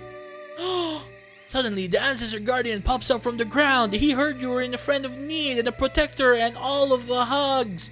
Bestest bros. The two of you take off for a wacky buddy adventure together. You will no doubt face some many perils on your journeys, but it doesn't matter because you've got each other's backs.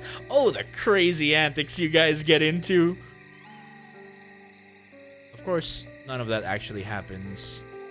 You pretend it's real for a little while, imagining what it's like to actually have real friends who care about you. But the harder you try to pretend, the more it hurts. To remember that you're all alone out here in the middle of nowhere, that you just screwed up everything again with one little mistake. You try not to think about it, just keep moving forward, but you can't make the thoughts go away. It feels terrible. Maybe if you lapped up some of that magic potion, it would give you a bit of confidence. What does confidence even mean? You're forgetting all that stuff you messed up. You could lick up some of that wine for the same effect, but you're not ready to do that. No matter how much you want to right now, it's time to focus on other things. Are you okay? You're not hurt, and that glass didn't cut you, did it? You'll be okay. You've had worse. It makes it a bit easier to forget about the poison ivy rash. And make sure the letter isn't stained with the wine. The envelope got stained. You peek inside to make sure the contents are still legible. It looks alright. You tuck back in the envelope without reading any of it, since you really shouldn't have opened it to begin with, but at least it's fine. That's one thing going your way, you guess. You're still feeling pretty awful about everything, though. Actually, you're slightly better off. You have a satchel now. You guess it's an upgrade over your bindle anyway. In fact, yeah, you'll just pretend this satchel was what you were after all along. What a catastrophe! Ah! You hate everything about yourself. Katya, look on the bright side. Okay, look, you messed up bad, there's no denying that, but back in those ruins, you did some pretty impressive stuff, that you shouldn't forget that either. And none of it mattered. Did it, Nitroglide? Every time you almost did something good, it went sour. Every time you got close, it got further. Maybe you were never close to begin with. Maybe you were just too dumb to realize how hopeless you were from the very moment you set foot there. You're not a hero. You're not a productive citizen. You're not even a real human being. Maybe you just finally have to accept that your best is worse than everyone else's average. Then you could at least stop thinking that you have a chance. And stop making other people believe in you. In the end, nothing hurts more than being wrong. Give Katya at least some good luck. You caught this bottle before it spilled all the way. Katya, you still need to deliver the letter. You may end up disappointing everyone, but you could at least avoid causing trouble for them. Getting that to Kavach is the least you can do at this point. You can cry and walk at the same time, so get going. Tomorrow will come, a bright new day, and what may come of it could be bad or good, regardless of what may come. It too shall pass. Accept that these things will happen, continue to move on with your life, pursue your goals, but always hold it in mind that you might not reach them. This does not lessen their pursuit or somehow make it less worthwhile. Value your peace of mind. Hi Rosie and Rosie, how you doing? We're doing a let's read of a webcomic called Prequel. We're getting to a kind of an emotional point in the story. Be strong, Kat. Life is hard, yes, but better than being dead. Just keep doing your best until you can't any longer. Even if you fail, it's better to do so knowing that you did your absolute best all the way than to know you succumb to the worst aspects of your character. Yes, if you're really concerned about your best worse than everyone's average, then train yourself up. After all, no one became heroes overnight, am I right? Now, ditch the wine, get up, and find the road. I think you've had enough of an experience already. No. You do not want to drink that, Katya. Last time we had a mishap, you drank and it made things worse. You're trying to recover from alcoholism, not continue. You said so yourself that you have a problem with it. Throw the bottle away. If nothing else, you can say you did that. This is a bit of an adventure, albeit a really bad one. Being sad and mopey will only make things worse. Come on, you just gotta get up and keep going on that quest with the letter. It'll both at least keep your mind off the depression and think about the reward you get. You understand that this is the wrong thing to do. People in your position are supposed to be strong and persevere, throw down their bottles and keep on trucking through whatever hurdles wind up in their path. You understand that every fable of redemption says you can make a life-changing choice right here and keep on bounding toward Kavach. You understand all this. You really do. But you just don't think you have that in you. Not everyone can be a hero like in the stories. Every failure you're supposed to bravely shrug off instead grips your heart in a cold embrace that just makes you want to curl up in a ball and never move again. You want to change. You really do. But you've come to accept that it can't be done. Some things are just a part of people and they just never go away, no matter how hard that person tries to fix it. It just happens that everything about you is a problem and all you can do about it is keep being you. Before you take that drink, Katya, would you mind telling us what your birth name is? The one you were called back in your home country? I think it might be best if you went back to using it. I mean, you gave yourself the name Katya Manigan to symbolize starting anew, didn't you? But I have a suspicion that you've been in this place many times before. The question strikes a nerve. You know your real name, yet it feels foreign to you. You try to say it out loud, but you can't. You're Katya Manigan. It's an identity you made up 2 days ago, but it already feels like you. For some reason, you're just not ready to give the name up. Maybe you're not too different from who you were before, but that doesn't mean you're the same person. Sure, you've tried to change in the past, tried to turn your life around, but you've never been Katia Manigan. Katia Manigan has been a screw up for 2 days, not 2 decades. Katia Manigan still has a chance. You don't expect anyone to understand what it means for you to be Katia Manigan. It changes everything. When you left home and came to Cyrodiil, it wasn't just the epilogue to a long, sad story. It was the prequel to something undefined. It was a new story, too young for anyone to predict the ending. Sure, maybe the protagonist isn't very skilled and has a drinking problem, but she's only been around for 2 days. Who knows what will happen? You don't know if you think you can change. You don't really know what you think at all. Maybe that's why you drink. It makes things simpler.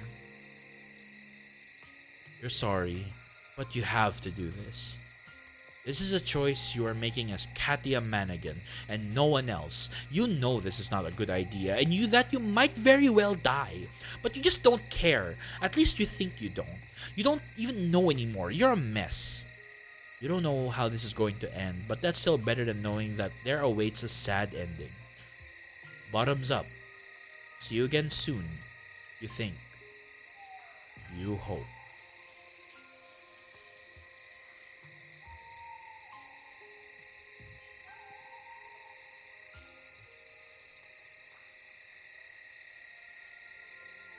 Huh.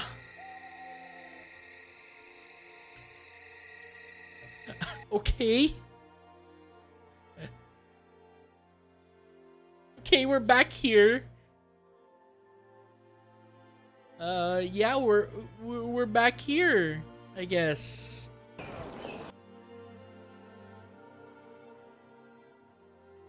Bye. No problem, Rosie. Thanks for stopping by. Use a thing and become a lich in one bender. It was barely even a bender, dude.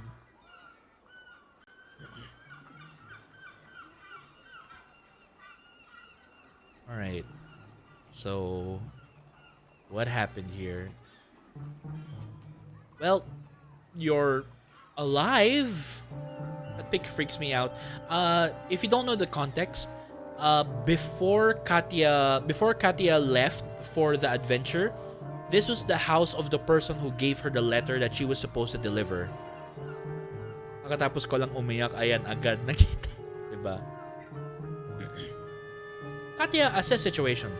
I'm proud of you. Not for the drinking, for keeping the name Katia. It tells me one thing. You still have hope. At your worst moment of despair in a not so long while, you still had a hope you can pull through even if you weren't fully feeling it. That's something to work with. You haven't given up. We can't climb out the proverbial hole until we hit the bottom anyway, so perhaps that was the bottom we've begun climbing. Thanks. Yes, it's kind of nice to believe that things can still be okay. You appreciate the sentiment anyway. I'm disappointed. When I first looked at you, I saw hope. I thought you really wanted to climb out of your previous life and change. I thought you could do it. I trusted in you and had faith, but that's dead now. You're right. People can't change, and you're not an exception. It doesn't matter how many times you try, you'll always end up falling back. It's useless to keep trying again. Surrender. Just look at you. You had to do one thing.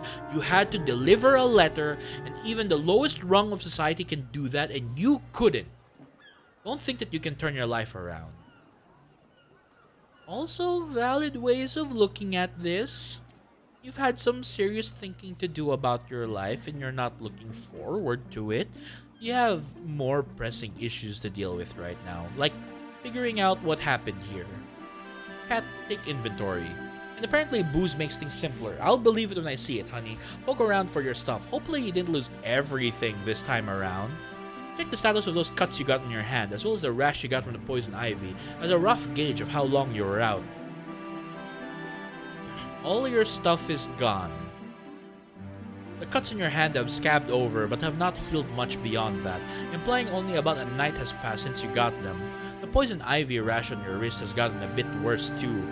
Something about this method of checking about the passage of time feels incredibly futuristic to you, but you're not sure why.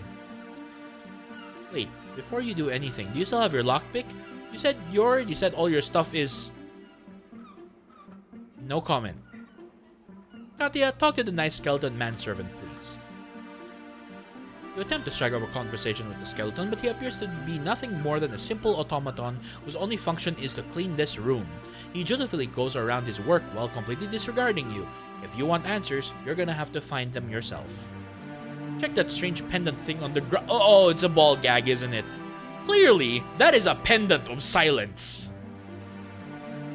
Yeah, just kidding, it's a ball gag. You're just gonna have to leave it there for now, since you don't have anything to carry it with, and it might be embarrassing to be caught walking around with bondage gear.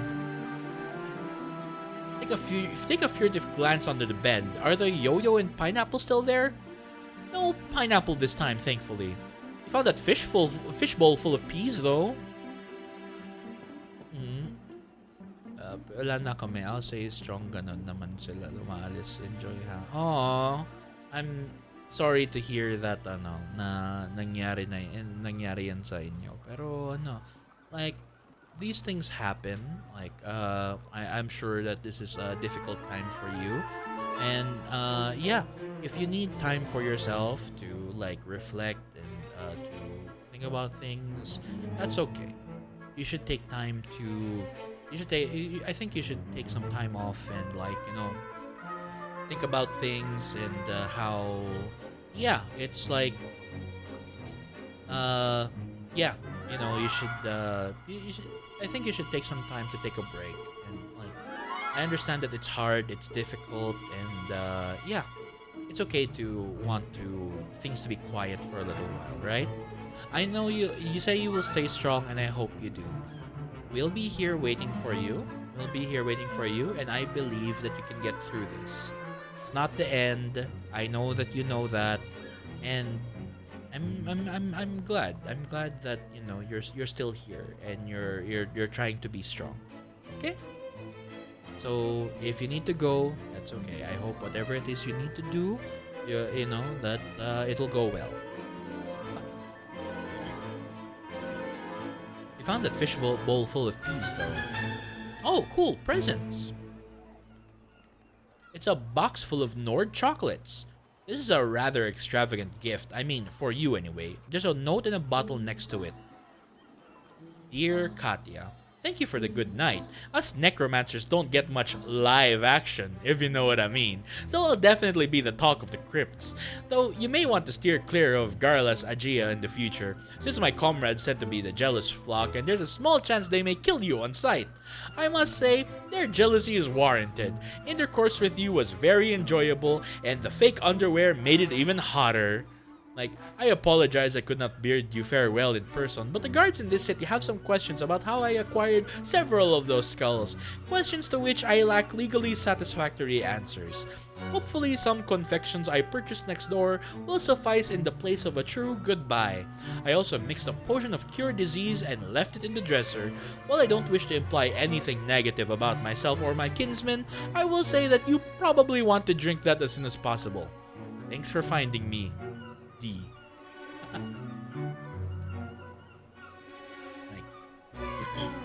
Alright, I got you, Rosie. We'll be here. P.S. Your Argonian friend seemed rather upset when she came home this morning. I offered to help clean up the mess we made, but she still wants to talk with you when you wake up.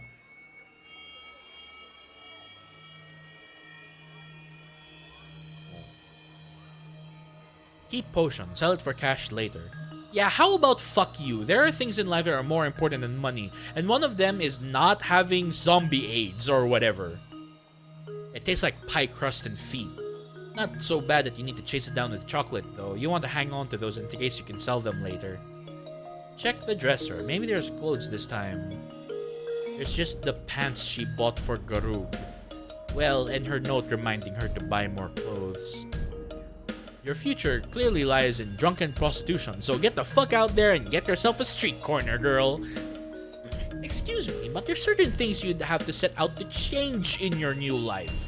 Anyway, you've been down that road. You did alright back home. I mean, you weren't technically a prostitute, but you certainly got around.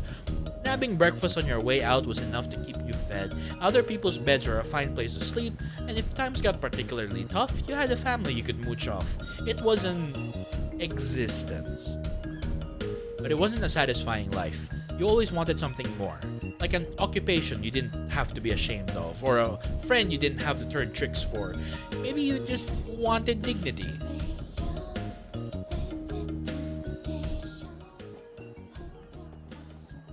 Like, look at you right now.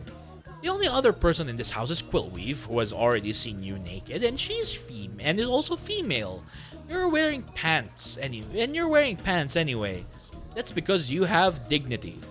A little bit anyway. Speaking of Quillweave, well, you guess the best you can do is apologize profusely, take the full blame for your miserable failure, and not ask for a second chance and get out of her life forever. Or try to sneak out the door. You do the window, but you're apprehensive to jump out the second-story window lined with broken glass. Katya, confront your maybe still friend. Whew, at least it looks like you guys didn't wreck her hull. You are such a disappointment. I have never been so disappointed in my life. Stop being a scaredy cat and face her. Fuck! Okay, this cat pun thing is getting out of hand. I need to find someone who can help you with this. You're right, though. Sneaking out would just be cowardly after everything she's done for you. Time to do this. Don't run from your one maybe still friend. You find her in the kitchen. You totally could have snuck out without any problems if you had tried. Too late now, anyway. Yeah. So, Katya is not housemates with Quillweave, right? Katya just got here. Katya just got to this town, and she was looking for work. She was looking for a place to stay, and then she just got drunk. She got drunk and then ended up in this girl's house with an orc. And she just happens to be a writer who is kind of interested in these kind of things. So she kind of tolerates Katya being around. She understands that, like, the lower class don't have it as good as people in the middle class. So she's kind of happy to help, but we'll see how things go. Also, the orc robbed her along the way, which is why she went into that ruin to try to maybe find treasure to make up for the fact that she was robbed. Hey, you say. Hey, she says back. I kind of messed up. I messed up pretty damn hard. I'm really sorry. I understand that you're probably mad at me, and if you want, I'll just leave right now and never come back. I'd understand. I'm mad, yes, but I also want to know what happened. You divulge the whole story. You tell her about how Garuk gave you money to hire a repairman, and then you didn't tell her because you wanted it to be a surprise, and how it turned out to be a trick, and Garuk threatened to kill you and took all your stuff. You were really sad and you cried a little, but you kept going toward Kavach, because you didn't want to let anyone down more than you had to. But then you saw some ruins, and thought maybe you could find something valuable in there so you could still buy the new book, and if you did find something valuable, then there were also monsters and you did find something valuable. But then there were also monsters, and you accidentally set some stuff on fire, and the place collapsed, and you broke everything you found, and in the end you were so sad and confused that all you could think to do was drink. You don't know what happened after that, but evidently involved having drunken sex with a necromancer, and maybe a skeleton. Somewhere in there you lost the nice clothes she bought you. It was all my fault, and you're sorry. You should have told her about the repairman, or followed her advice and stayed on the road. Everything that went wrong was because you kept trying to do a good job and failing, and maybe you're just worthless. Quillweave says she's still disappointed in you. You made mistakes that could have been avoided if you had played your cards better, and you gave up when things got too hard, but you're not worthless. You have aspiration. Katya is the best wizard, does all the magics. Everyone looks up to her, and she never has to be sad or worthless. You have aspirations. You really want to make your life into something better, something significant. You might not be worth much now, but you're also not satisfied with who you are. Sure, you've done nothing but screw up, but your intentions was good. Everything you did was because you wanted to help make things better. You failed, but at least you tried, and that damn well counts for something. You ask if this means she'll give me a second chance, and maybe you can still get that letter to Kavach. You'll be carefuler this time. You can prove that you can be different. Weave admits she's apprehensive. She isn't just giving you work out of pity. She really needs this thing. She really needs things done, and she really wants to help you repay for the damaged room. While she recognizes you are enthusiastic to help, you haven't shown much success. Employing you is risky. She has to think about this. It's not a decision that can be made on a whim. Maybe you could just come back a little later, after she's had time to think about it. If you could find someone in town who's willing to employ you instead, that would probably be better. Feel free to borrow the sheet until she has a chance to get you a proper shirt. You ask if she forgives you. She's the closest thing you have to a friend, you explain, and you really need a friend right now. She has to think about it. You try your best to smile as you offer her the chocolates the necromancer gave you. It certainly puts you closer to being forgiven, she says, but she still needs time to deliberate. Maybe reconvene in an hour or two? You agree and say a quick goodbye. You guess that went better than what you were expecting? She doesn't hate you, but thinking about how much you let her down puts a knot in your stomach. At least what's done is done. You've confronted her and told her the truth about everything. You just wish you could feel better about it. Turn that blanket into a cape before anything else. Well, okay, this actually makes you feel a little better, but you look ridiculous though.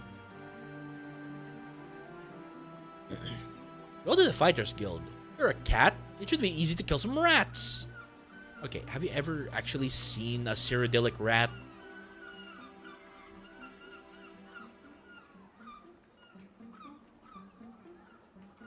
You saw once at a traveling circus, they had it fighting an alligator.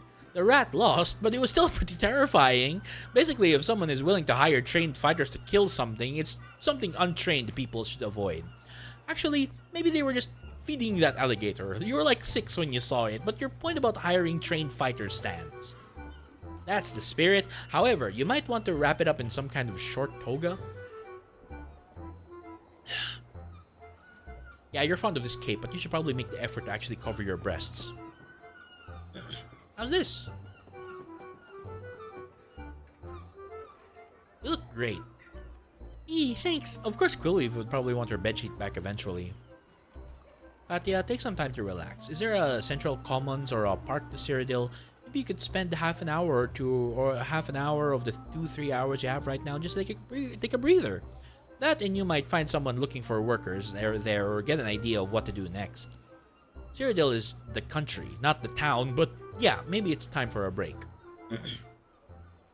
You find a nice little spot and lounge around for about 20 minutes. Take some time to just meditate on your own thoughts. Hopefully you'll be able to find some more work in town.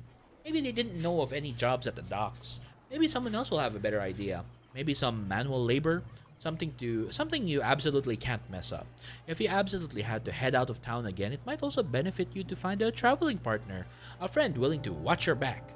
Of course, to get that, you actually have to make some friends. You keep hoping someone will talk to you, but they mostly avoid getting near you or whisper things to their friends and children when you come into view. Right now, though, you have a bigger issue you need to tackle. Spontaneous combustion. You guess you have magic powers or something? You can't help but feel like your life might have been different if this happened sooner. Maybe you could have built it into a talent, apprenticed under one of the few wizards in Hammerfell, and had your life go down an entirely different path. You wish you knew why this is only happening now when it's too late to matter. Well, only one way to find out. Go find some mages to ask about these sick fires. That seems like it should be a priority. Visit the Mage Guild, Katya. It takes you a while to find a local Mage Guild. You are nervous out of your mind as you walk down the steps into the building. It's been a decade since you saw a wizard, and you're not sure what to expect.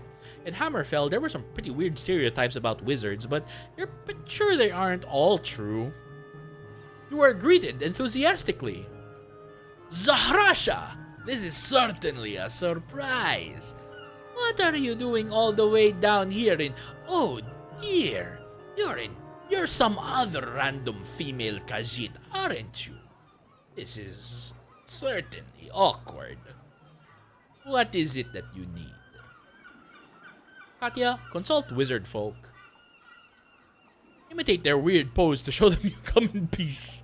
He must be talking about that girl Quillweave had just mentioned. See if we can get some information about her. Zahrasha? You heard there was someone in town who looked kind of like you. Does she come by here? Oh no, the wizard explains. Zahrasha is just one of my Khajiit friends from up at the university. You look a lot like her. Not because all Khajiit look the same or anything. That would be incredibly racist and inappropriate.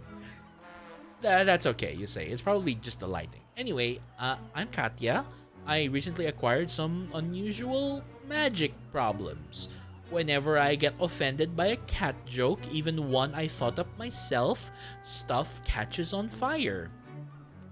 I know you might be apprehensive about these wizards, Katya, but you might as well just let the cat out of the bag. To be honest, I don't give a cat's ass about these stupid puns. Katya, be a good kitty and don't claw the tapestries. That could cause big problems for you. Tell the truth. Whenever the voice in your head makes a cat-based insult, something catches fire. Sure, you'll sound crazy, but at least they'll probably believe you're a wizard. And if you don't have good results now, just go and take another cat nap and come back later. Kind of like that. You dig uncomfortably into your past and tell the wizard everything. You explain that you've never been able to use magic, despite trying your hardest to learn when you were younger, and when you started to get really frustrated, your parents even had you tested by some wizards. They said you'd never be able to use magic, but they didn't know why. One of them suggested it might be a treatable disease called astral vapors, but even the most expensive medicines didn't help you. You've kind of tried to forget about that time of your life. Sometimes fires would just start around you, but you figured it was caused by someone or something else. But then yesterday, it just started getting worse. The fires got bigger, and yesterday you almost got killed because of it. You guess the fires got worse after you touched this sparkly blue thing you found in some ruins? It was kind of a dumb, impulsive move on your part, and you promise you won't touch mysterious magic things in the future. The wizard strokes his lack of beard thoughtfully. He says it's quite a puzzling predicament, but he has a theory. He needs to know when you were born. You tell him your birthday. 8th of Suns, Dusk 413. He tells you to wait here. He has to check the library for a book. He wants to see if his amulet of collection is still there.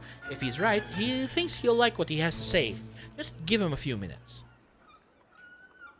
With the wizard out of the room, you let your arms down to rest for a bit. You choke out a nervous laugh and tell the elf woman that just yesterday, you were still genuinely convinced that people needed a long beard to use magic. She tells you that's very silly. Wizards work with open flames all the time. For a magic user to even consider having facial hair would have to be mad! Frankly, she wouldn't even use magic if she had fur, not to be racist or anything. You tell her it's okay, you understand. What's wrong with 413, right? 413, of course. And ask for a job. A simple one. Maybe even just gathering alchemy ingredients outside of town. You confess you're also a bit short on cash and looking for a way to get some spare spending money or eating money. You'd be very interested if the guild needs anyone to run errands or collect plants in the fields outside of town.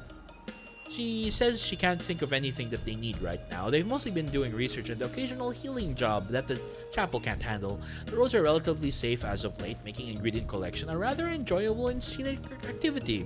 The coast in particular is beautiful at this time of year. Occasionally, other people do stop by the guild hall to get more unusual ingredients. Ah, how opportune. There's Matt. He's a chef who specializes in traditional Argonian cuisine, which she understands is spiced with poisons that would be lethal to most species. He stops by every once in a while to buy more ingredients. Hi Matt, don't forget to wipe the marinara sauce off that kitchen knife. What a nice boy. Hannibal says we have to triple our prices for some reason when selling to Matt, so maybe he'd be willing to buy ingredients from you if you're interested. You tell her that's okay, you think you'll find someone else to work for. That's fine, it's your choice. Anything else she can help you with while you wait? Katya, disregard obvious assassin. Do not follow Matt. Seriously, you do not want to get in trouble with him. He is very obviously an assassin. Do not follow Matt. That would lead to some insufferable cat-related pun about curiosity, and we don't want more fires. I agree with not following Matt. That's just asking for trouble, and when you ask for trouble, you get trouble. Wait for that one feller to get back. That seems like the most prudent course of action. Katya should not follow Matt. Right. Do not follow Matt. Okay, now that I think about it more, curiosity did kill the cat, so let's not follow Matt now. Yeah, let's not follow the assassin, the blatant assassin. Just stay and keep chatting with a nice wizard. Don't follow Matt. You don't follow him whatsoever unless you're immune to poisons and daggers first. Whatever you do, don't follow the guy. Katya, pay no mind to the chef and or murderer that just walked by. Just try to pretend that Matt doesn't exist. Who is this Matt of which you speak? There's nobody in here but you, the elf, and the wizard. Ask about local jobs for what natural foliage and other plant materials would be worth the most to collect. Continue to chat with the elf lady and you wait for the wizard to return. You lie and say that you already have some folks lined up who are willing to purchase ingredients from you, however you have trouble recognizing which plants are worth the most. You're wondering if she has any good resources on alchemy you could borrow.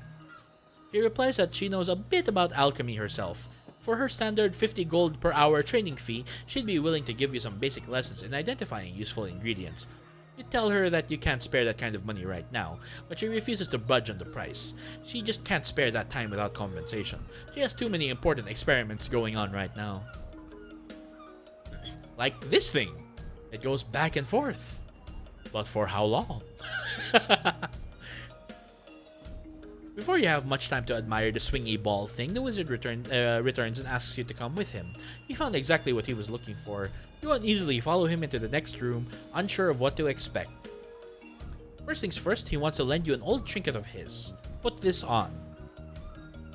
It's an amulet of silence, he explains, as in an actual enchanted amulet, not a slang term for a ball gag. Not that I'm saying you'd be familiar with BDSM jargon just because you're a Khajiit. That would be an incredibly racist thing to imply. But it should solve your fire problem. You can still speak while wearing the amulet, but you won't be able to cast magic until you take it off. Needless to say, it's been involved in quite a few practical jokes, none of which actually accidentally ended in the joke victim getting killed. In fact, forget lending. Maybe it's best if you just keep the amulet. It'll be good to get some new fingerprints on it. You thank the wizard for this gift, but confess that you were hoping to learn why this was happening to you, not suppress it. Then, that's why he needed your birth date, he explains. See, sometimes when magic talent first manifests in a person, there is some spell discharge before they learn to use it. Usually, if this was going to happen, it would have happened when you were a child, which would have made your case rather unusual. But then, he figured it out. You're an Atronak. Ask him what he means, because you've got no idea. You were born under a constellation called the Atronak, or Golem. The stars have often some small impact on people's lives, but none so great as being born under the Atronak. You handle magicka differently than most people. While their bodies produce magicka, yours absorbs it. In the past, when you were unable to use magic, it was simply because your reservoir was depleted.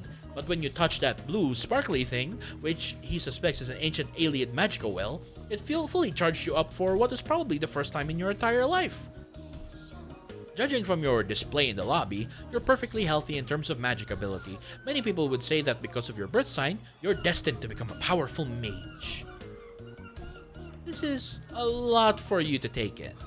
A little distraught that your life might have gone down an entirely different path if you learned about your birth sign earlier, like if you hadn't avoided reading about astrology due to being irrationally afraid of the Lord constellation. You're just not sure what to do about this now. Part of you feels like it's too late in your life to simply start learning magic, especially when you can't afford any kind of training, but at least you know that there's nothing really wrong with you like you once believed. The wizard says that what you do now is up to you. Not to be racist, but he admits magic can be difficult for a Khajiit, especially getting a late start like you are. It's not impossible though. In fact, that close Khajiit friend he mentioned, Zaharasha, was just a bit younger than you when she started. She has rapidly progressed to one of the most respected positions at the university. He thinks you'd get along with her pretty well. Well, if you ever end up enrolling, the two of you would probably become best friends upon your first formal meeting. You say that sounds very nice. You've always wanted a Khajiit friend. No racism intended. Human friends are fine too. You're not sure the university is really an option for you though. I mean, you've never really identified as a mage or scholar before. You're pretty sure you couldn't do anything like that. He tells you that your problem is a lack of confidence, and if being the head of the Arcane University has taught him anything, is that there's only one cure for a lack of confidence. Robes. Seriously, up at the university, we give them out for about anything. It's like, hey, you found a soul gem? Take this fancy new robe. The kids love it. I love it. Everyone loves robes. Why, I remember when I was a young lad back in High Rock, I'd wear my mother's dresses around the house, pretending I was a wizard. Also a ballerina. My parents were so worried. It was awesome. In fact, you know what? We're gonna go in the back and find you a mage robe. Something that can give you confidence. Come on. Hooray! I got this in time. I really like both Ave's designs, especially the green one with the hood edition. The shape of the hue is the blue one is really nice. I really like the brown mantle too. Here's the takes a bit of each, plus the Colovian hat because I can't get enough of them. It's my last one, I promise. Colovian hat. It looks wizardly. Still feels strange to you. You never really thought of yourself as a mage. I guess you never really thought of yourself as much of anything. Your own reflection feels like foreign right now, like a stranger on the street. She looks like someone better than you. In a way, it's like you're meeting that mythical Katia Manigan for the first time. That person you've been striving to become. Seeing her behind that glass is strangely inspiring and a little scary. You're almost afraid you'll be a disappointment to her. This is silly. It's just a fashionable new robe. You'll try not to like it too much, since loving things tends to guarantee their destruction. You meet the wizard back in the lobby at the guild hall. He says the new robe looks very nice on you. The colors go well with your fur. You say thanks and you thank him for giving it to you. You're just not sure what you're going to do from here. This whole magic thing is all very sudden and a little scary. You still don't really have any friends you can turn to if things get out of hand. He assures you that if Khajiit mages are anything like real ones, you'll be able to figure things out on your own pretty well. And when you have enough money to afford professional training, every city has a mages guild that will happily offer their services. Each one tends to specialize in a different branch of the magical arts. For instance, down here, we specialize in healing and other restorative spells, making it one of the very few places that is safe for Karahil to conduct her very important research on the effects of snorting bone meal. Over in Skingrad, they focus on destruction magic.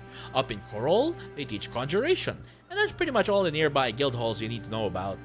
He has work to get to, but if you have any other important questions before you leave, he'd be happy to give a quick answer. Huh? Ask for the whereabouts of the Khajiit mage. Probably not worth asking where you can safely practice magic without risking a fire. Also might not be a bad idea to get more info about this magic absorbing thing and how you can restore magicka for free.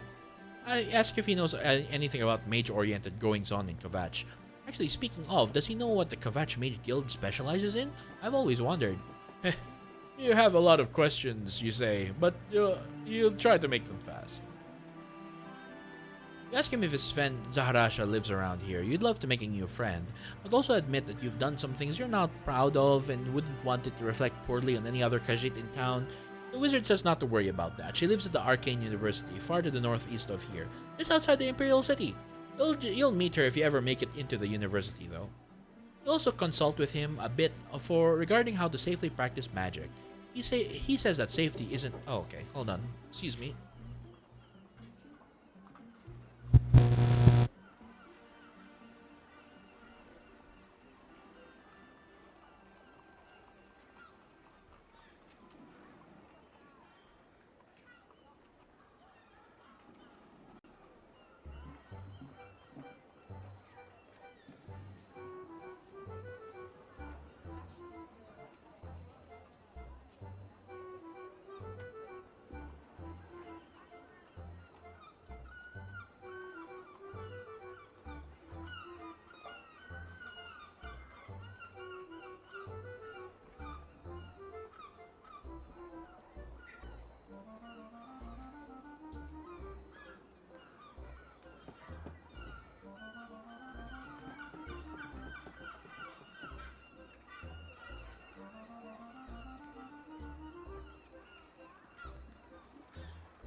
Hi, I have returned, but I'm gonna eat.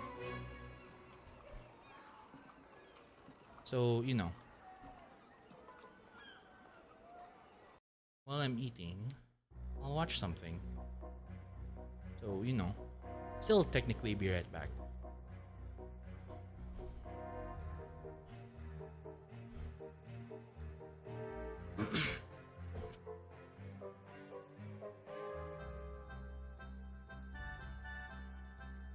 Or maybe I can end it here for now, right? Yeah, I think I'll do that. All right, this is good. This is good. I really like where things are going, right? We have Katya in the Mages Guild and everything. Yeah. So I want to continue this very soon. I just need to remember that we're at 2011 04351. That's what we're doing, okay? So, yeah. I'm going to eat. Maybe I'll continue this or maybe I'll play something else. Maybe I'll go with Pokemon Infinite Fusion. We'll see what happens. But for now, bye.